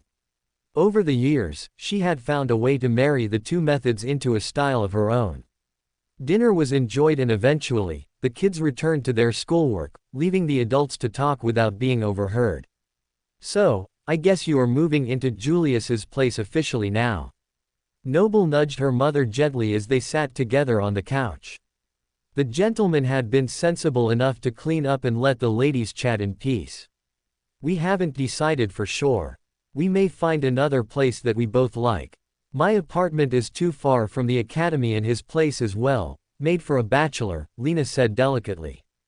Ah, the professor touched the side of her nose in understanding. I hope that you find the perfect place for you both soon. I know it happened suddenly, but surely there is more the government can do. Noble's attention was drawn to the conversation in the kitchen. Julius was pleading with his new son-in-law. Bastion has never had children in it before. There are no schools and not enough housing. Most families are staying in tents while adequate shelters can be built. Valor has plenty of experience coordinating Awakened into completing tasks in the Dream Realm, but now there is a multitude of mundane people with no experience surviving without technology. Fort sighed. I have heard similar reports from Ravenheart. Are things really that bad? Lena also found herself drawn into the men's discussion. Julius nodded. I have helped do what I can by holding survival classes when I am in Bastion. Why didn't you tell me? The older woman furrowed her brow. I wasn't trying to keep secrets from you, the new husband said quickly. I have told you the city is struggling, but I didn't realize how bad it was until my most recent trip. I've been thinking all day about what can be done. Setting aside the drying dishes, the two men came and joined the women in the living room. Julius tapped the tips of his fingers together. The great clans have always relied on the government to manage the day-to-day activities of mundane people. There is no solid city planning or infrastructure, no police, and no ways to mitigate disputes. Right now I think most people are still in shock, but when they get more comfortable. Personality clashes are inevitable, yes. Fort nodded. The government is aware of the problem, and we are carefully navigating our future role in how humanity will function. Is that why I got a notice today that our rations for the refugees will be changing soon? Lena chewed the inside of her cheek. Fort hesitated. The announcement will not officially be made until the morning, but after the Dream Gates are finished in Antarctica, they will come to the NQSC and allow anyone who wants a chance at a new life to enter as well. While the offer is not tempting for affluent families, it will be nearly irresistible for those in the outskirts. Noble's mouth opened slightly. What destitute person wouldn't want a chance at a better life and the opportunity to be protected by one of the great clans? The director hummed softly. As refugees shift, supplies will need to be reallocated as well. There are a lot of moving parts and few qualified to take on the task. Then we find those few. Lena's face hardened. And if we cannot find them, then we become them.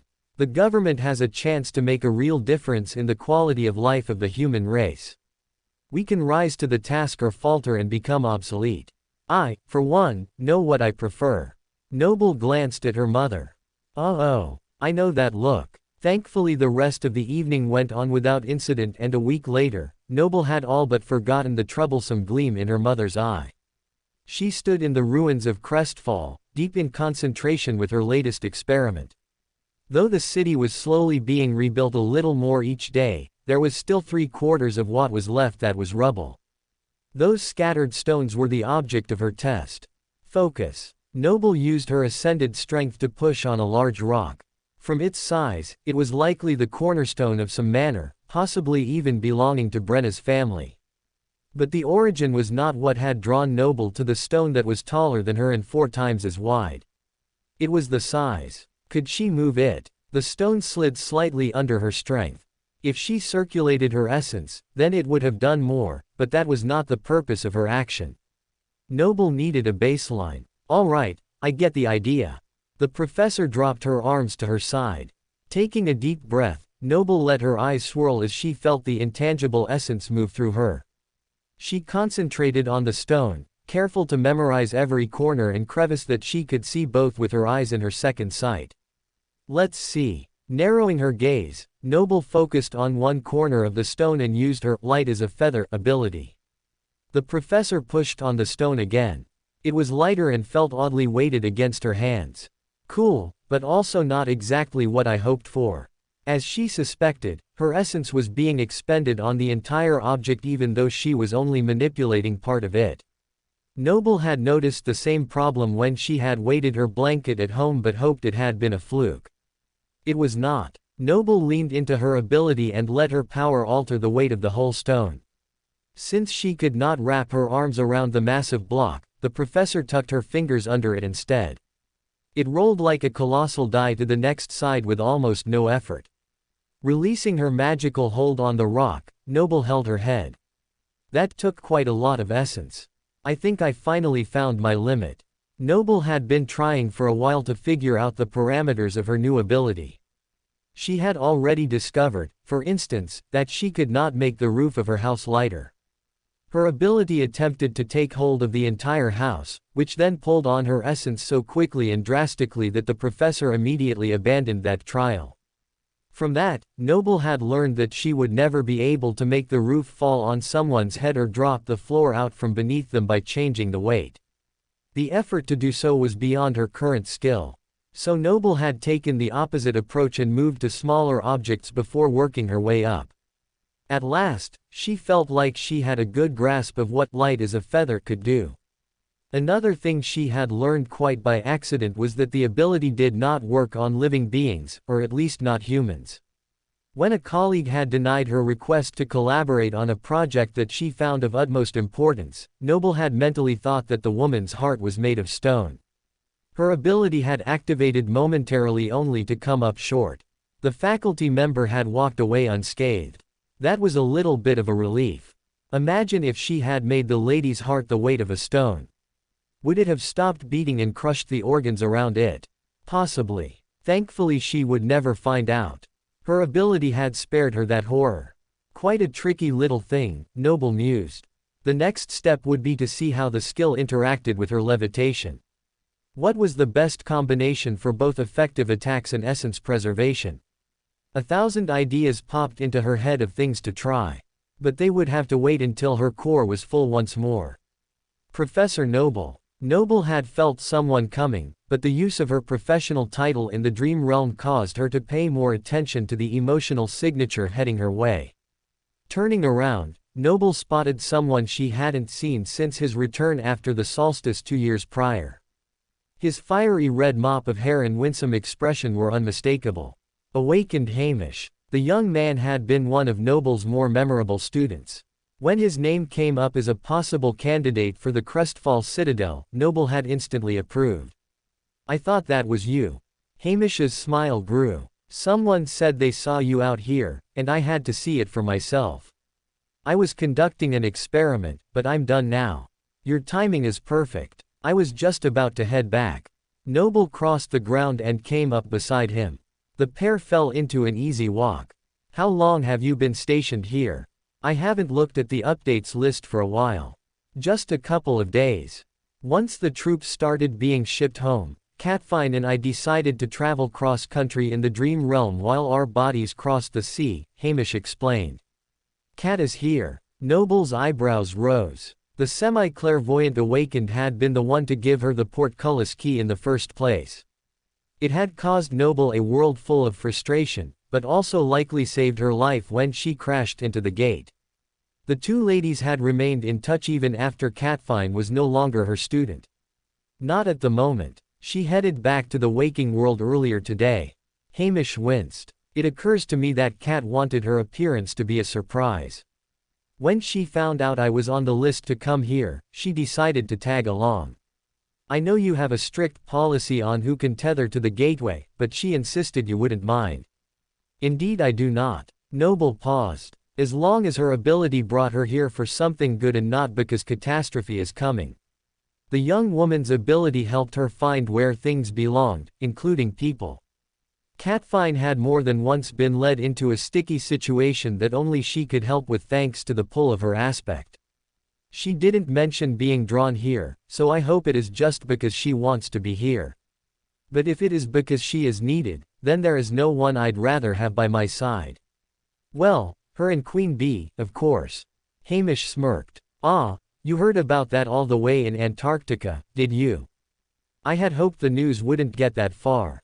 Noble blushed slightly. I can't believe I was taught by Queen Bee. Well, I mean I can because you are an amazing professor. In fact, I don't know how I didn't see it myself. Hamish rubbed the back of his neck. I'm sure you would have seen it with more time, Noble offered. Anyway, I did a decent job of staying hidden for as long as I did. Do you wish you had remained hidden? The young man asked, and Noble could sense there was more than curiosity behind his words. I have found that most hidden things come to light sooner or later. So it is better to prepare for when, not if, that will happen. I see. Hamish had clearly hoped for another answer. If Noble had known what she was going to see next, she might have hoped for a different answer as well. Hamish nodded slowly and changed the subject. Well, thank you for approving my transfer. I am happy to be here.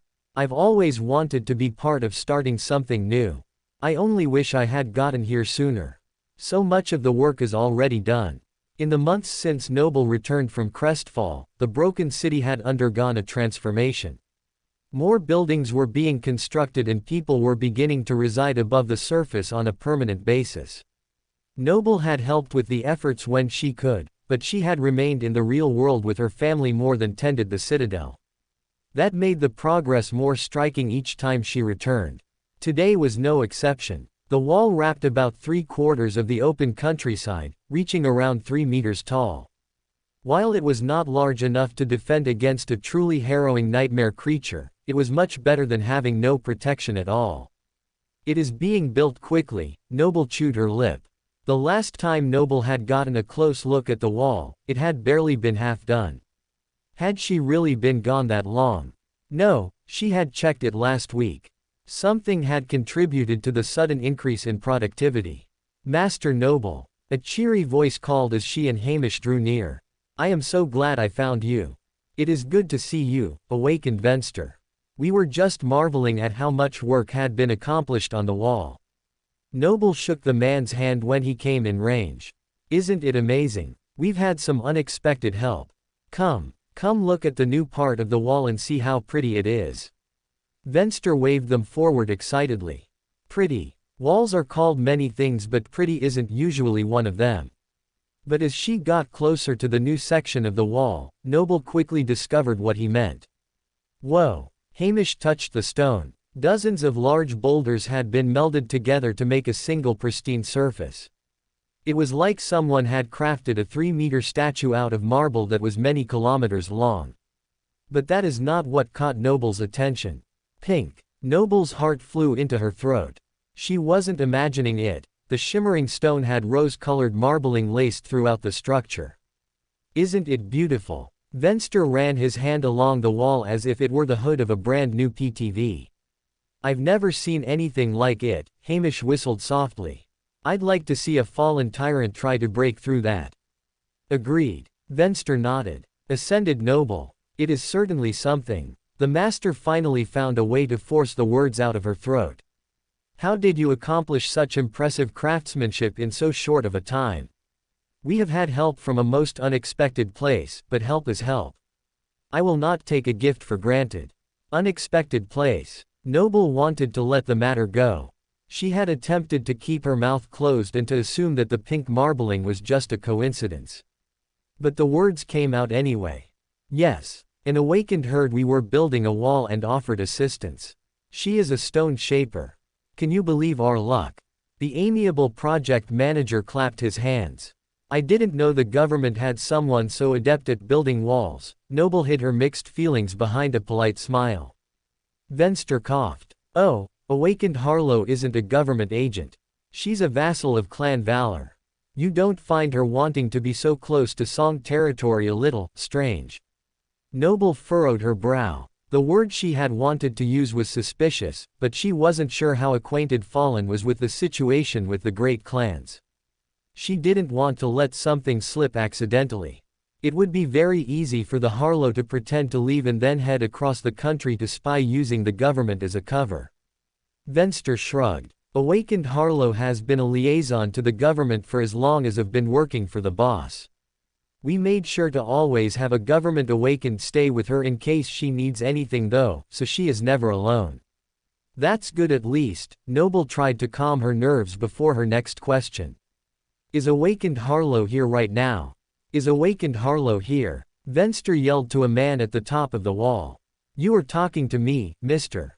Wow. The man pushed back his black hair as his chestnut eyes shone. He scanned the length of the wall with his keen vision. I don't see her. I think she already headed home to the eastern quadrant for the day. Venster waved his thanks. Ah well, bad luck. You'll have to meet her next time you are here. Noble felt a bit of relief. If the woman was in Australia, that meant she was unlikely to meet her in the waking world. She would just have to make sure that schedules didn't align in the dream realm. With the way the wall is being built, I doubt she will be here much longer. Noble released a breath she didn't realize she was holding. Oh no, the project manager shook his head quickly. Harlow has agreed to stay until the entire city is rebuilt. This place will be a shimmering new city in no time. Great. Noble managed. Is everything all right? Hamish could tell that the professor was not enthusiastic about the prospect.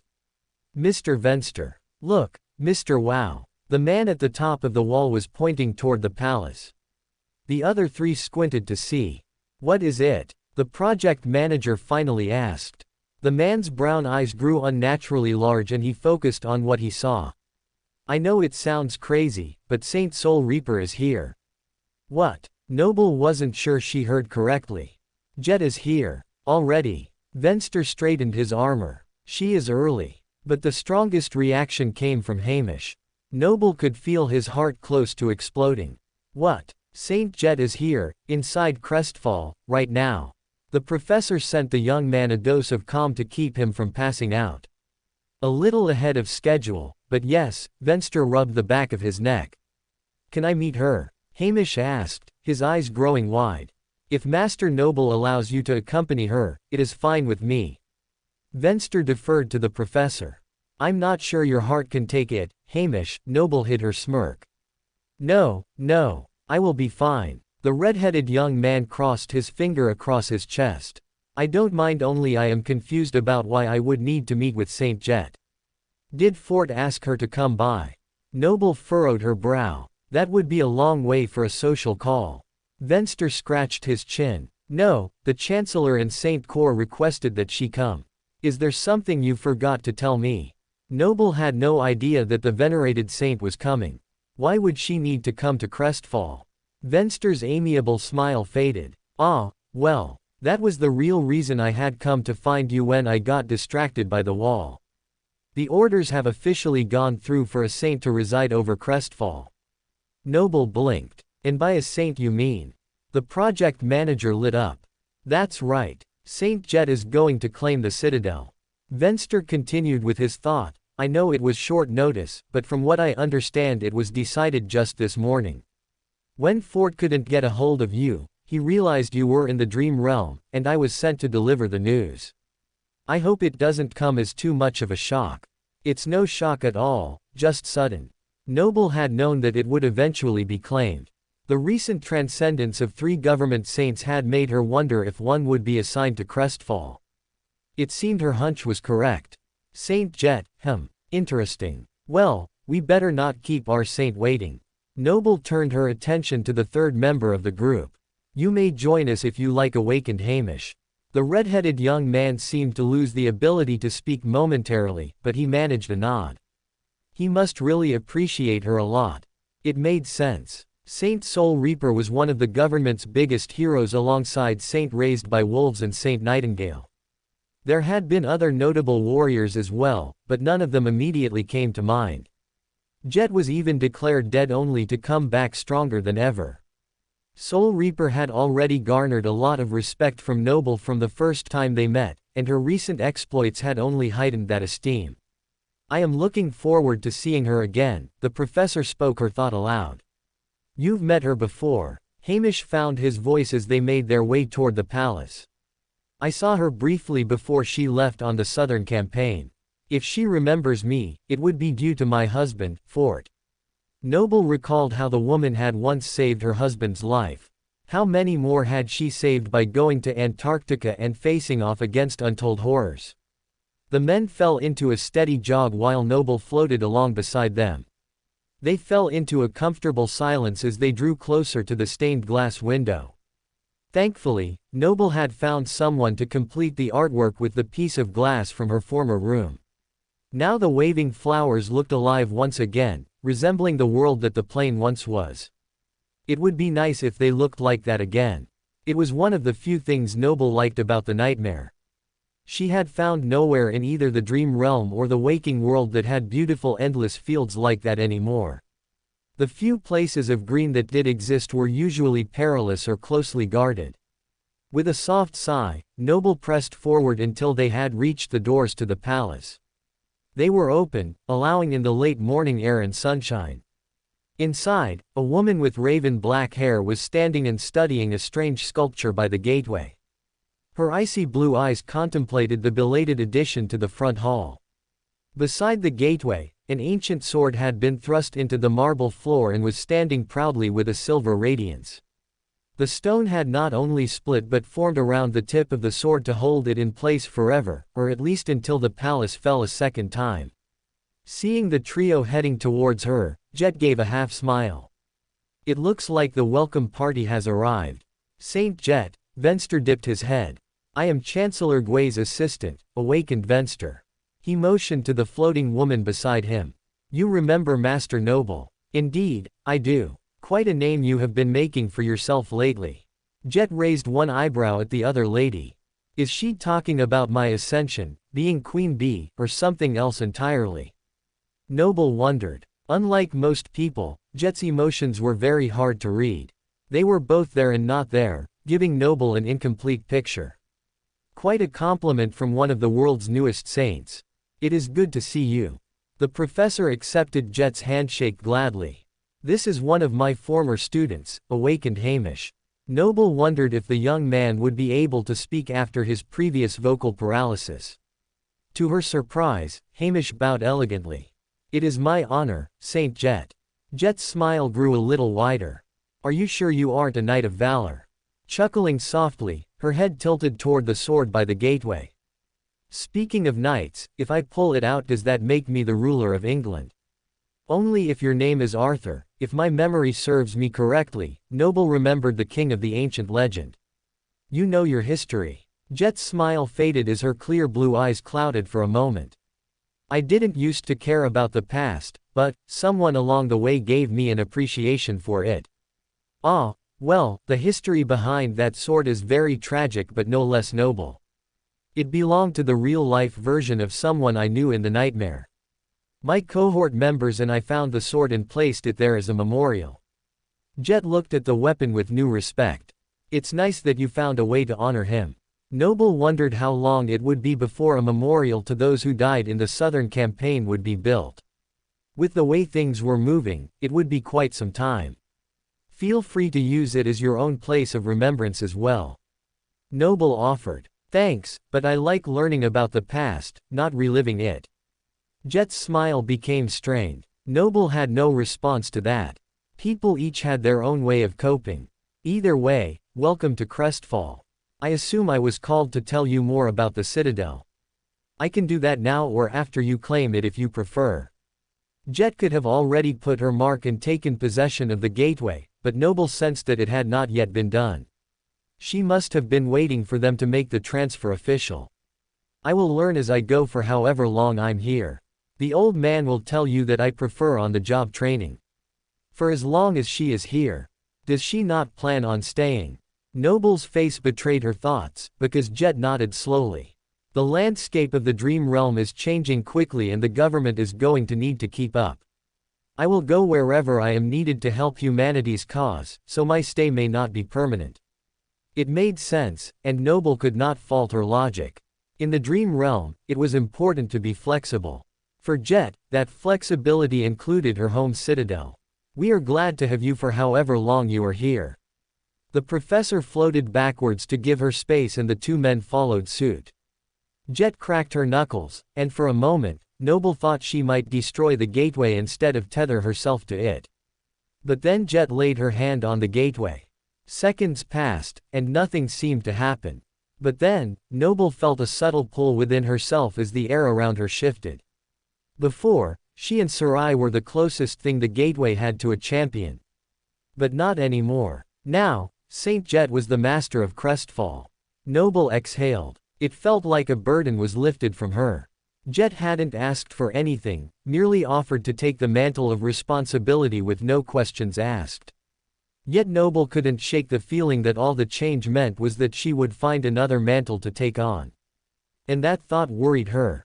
While Jet finished binding herself to the citadel, Venster interrupted Noble's silent musings. Master Noble, there was something else I needed to tell you. More news? Noble asked with a wry smile. Venster glanced at Hamish, but the young man seemed too interested in Jet's progress to care about their conversation. It is probably just a follow-up on what is happening here, but the director would like to speak with you this afternoon if you are free, the Chancellor's assistant delivered the message. His emotions are all over the place. Either he doesn't believe what he said or he thinks there is more to the situation than Jet binding the citadel. Or both. Noble wasn't sure which option she preferred. I see, she answered at length. What time am I expected? 2 o'clock if you can make it. Venster looked over his shoulder at the light coming through the stained glass. That soon, I guess I should be glad the government is making time for me at all, Noble chuckled softly. The gateway suddenly grew a little brighter and then dimmed. The majestic circle that was a portal to the waking world looked the same, but Noble could feel the fundamental shift. The binding was complete. It's done, Jet confirmed. Now, Master Noble, did you want to show me around? Noble sighed. I would love to, but I just discovered that I am expected back at government headquarters shortly. I am sure awakened Venster can fill you in on how construction is going. I will be happy to give you all the information I have another time. I look forward to it. Jet dipped her chin. All right, Venster. Lead the way. Of course, ma'am. I think first we can head to the city's edge to see the fortifications. The icy saint clicked her tongue. I already saw the wall. I've seen bigger. Venster's eyes opened a little wider. We plan to build it taller later. Relax. Jet waved her hand. You'll have to forgive my jokes. Someone has been a bad influence on me. As the pair turned to leave, Jet looked over her shoulder. I'll be in touch, she told Noble. Her icy blue eyes flicked to the young man close to the gate. It was nice to meet you, Hamish. I didn't give her my contact information, Noble realized as the retreating pair was bathed in sunlight. It didn't matter. Jet could call anyone at government headquarters and get the information when she wanted it. Noble decided to wait until she did.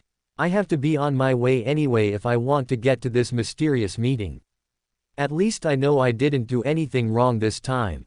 The professor smirked. It was good to see you, Hamish, but... My name, the redhead muttered.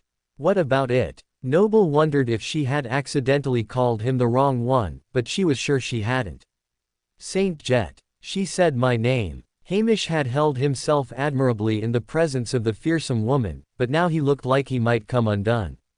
So she did, Noble smothered a grin.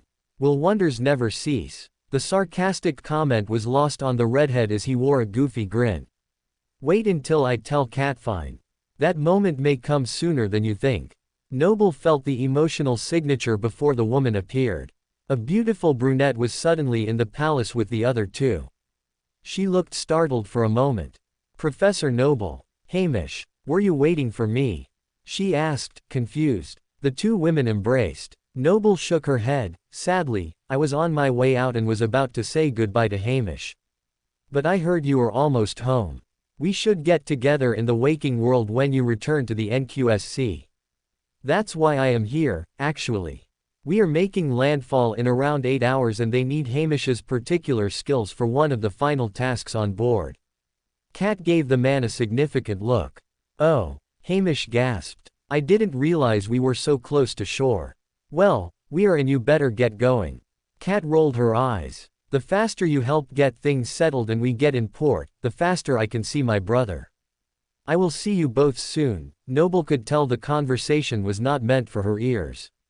She moved toward the gateway. Before I go, Kat, you'll never guess who I just officially met. Saint Jet. Hamish couldn't even wait long enough to let her try. Soul Reaper is here. Kat's surprise was genuine. She is the saint of the Citadel now. I saw it myself, the red-headed awakened told her quickly. Catfine's voice became wistful. That's good. Very good, in fact. This is where she belongs.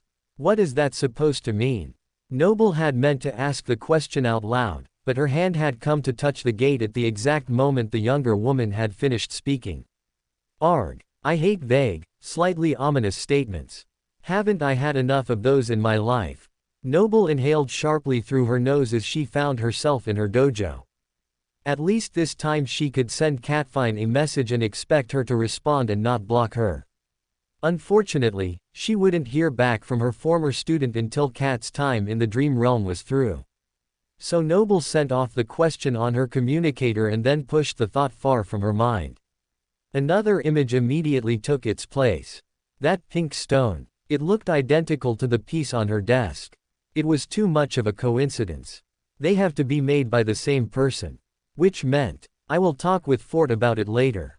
I don't want to even process that right now. The professor packed up her feelings for a later time and got ready to leave. I'm not in denial, she told herself. I am just prioritizing. Because Noble had opted to tether herself to the house that day, the trip to government headquarters was much closer than it would have been. That was nice. What wasn't nice was the acid rain that she had to slog through to get to the train station. The freezing precipitation drizzled onto piles of snow, making the ground into an ugly slick surface of black ice. Noble didn't have to worry about falling, but her children would when they got home. It wouldn't be so bad if the rain wasn't so tainted, the professor thought to herself. What I wouldn't give for truly pristine snow to enjoy. It was a silly thought to have considering the state of the world, but it was more pleasant than anything else on her mind. She hurried along the path, shivering from more than just the cold. As Noble boarded the train, she remembered in her rush that she hadn't let Fort know that she was coming. I'm on my way to you. I hope Venster had the meeting time right. The return message came almost immediately. We can convene whenever you get here. Love you. Convene. Noble whispered, the hair on her arms standing on end. Noble's instincts were correct. It wasn't a simple debrief. While she wasn't sure what to expect, something told her to expect the unexpected. She wasn't disappointed. Approaching the front gate, Noble got her identification ready. The gatekeeper knew her, of course, but protocol always needed to be followed.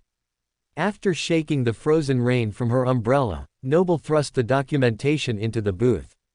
As Praised opened her mouth to speak, Noble held up one hand. If you are about to say some phrase or nonsensical saying that is going to drive me crazy for the next couple of days until I figure out what it means, please don't. I have had quite enough riddles for today. Praised looked at the master with a strange expression. Her eyes shifted from side to side. I was just going to say hello, Noble. The professor winced. Oh, sorry. Your paperwork is in order. Praise motioned Noble through. Have a wonderful day. Thank you. The professor felt like she had entered an alternate universe. The gatekeeper looked oddly normal, placid even. Had someone taken over Praised's body? Noble quickly examined the other woman's emotional signature and heaved a sigh of relief. You have a good day also, Praised. Sorry for my harshness earlier. You have lasted longer than most. I commend you for that. Praised's smile grew bright. Dipping her head, the professor turned and headed into the compound. But she was not fast enough. The gatekeeper's voice wafted her way as she left. Oh, and Noble. Have a wonderful trip. Noble screamed internally. I almost made it. But she couldn't resist. Maybe it's her flaw. Let's hope the only trip I am taking is to my husband's office.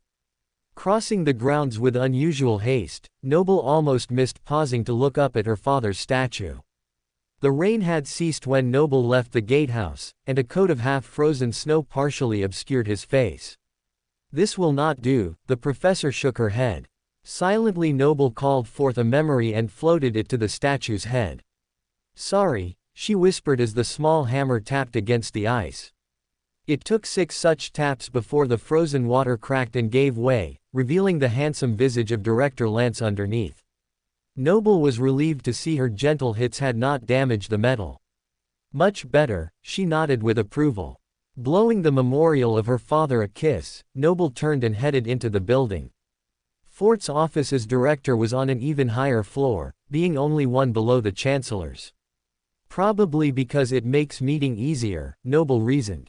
It made sense to have the people who needed to speak most often close together. The elevator opened onto the floor and Noble immediately locked onto her husband. It was a good thing he wasn't trying to hide from her.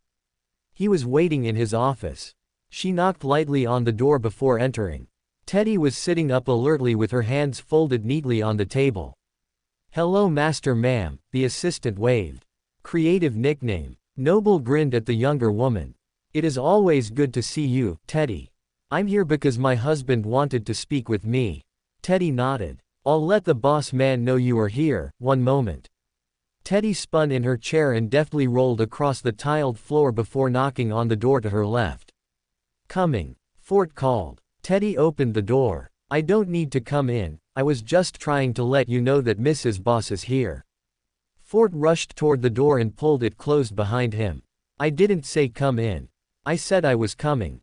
The director took one look at his wife and knew that his effort was in vain. His secret was blown. Noble raised one eyebrow at him. How long have you had it? Not long. Fort's smile became strained. I was going to tell you. I am sure that is why you have it here in your office and not in our home. Using her ability, Noble opened the door and floated the trinket into her hands. The professor inspected it with a grim expression. You aren't mad, are you? Fort chewed his lip. Of course I am mad. Noble touched the statue's head and let the head bounce in every direction. They got my nose completely wrong. Fort's shoulders relaxed and a small smile came onto his face. I was thinking the same. That is why I have already commissioned a better copy. What? It was one thing for him to have a single bobbling-headed queen bee with her face, but two. The director continued with a serious nod.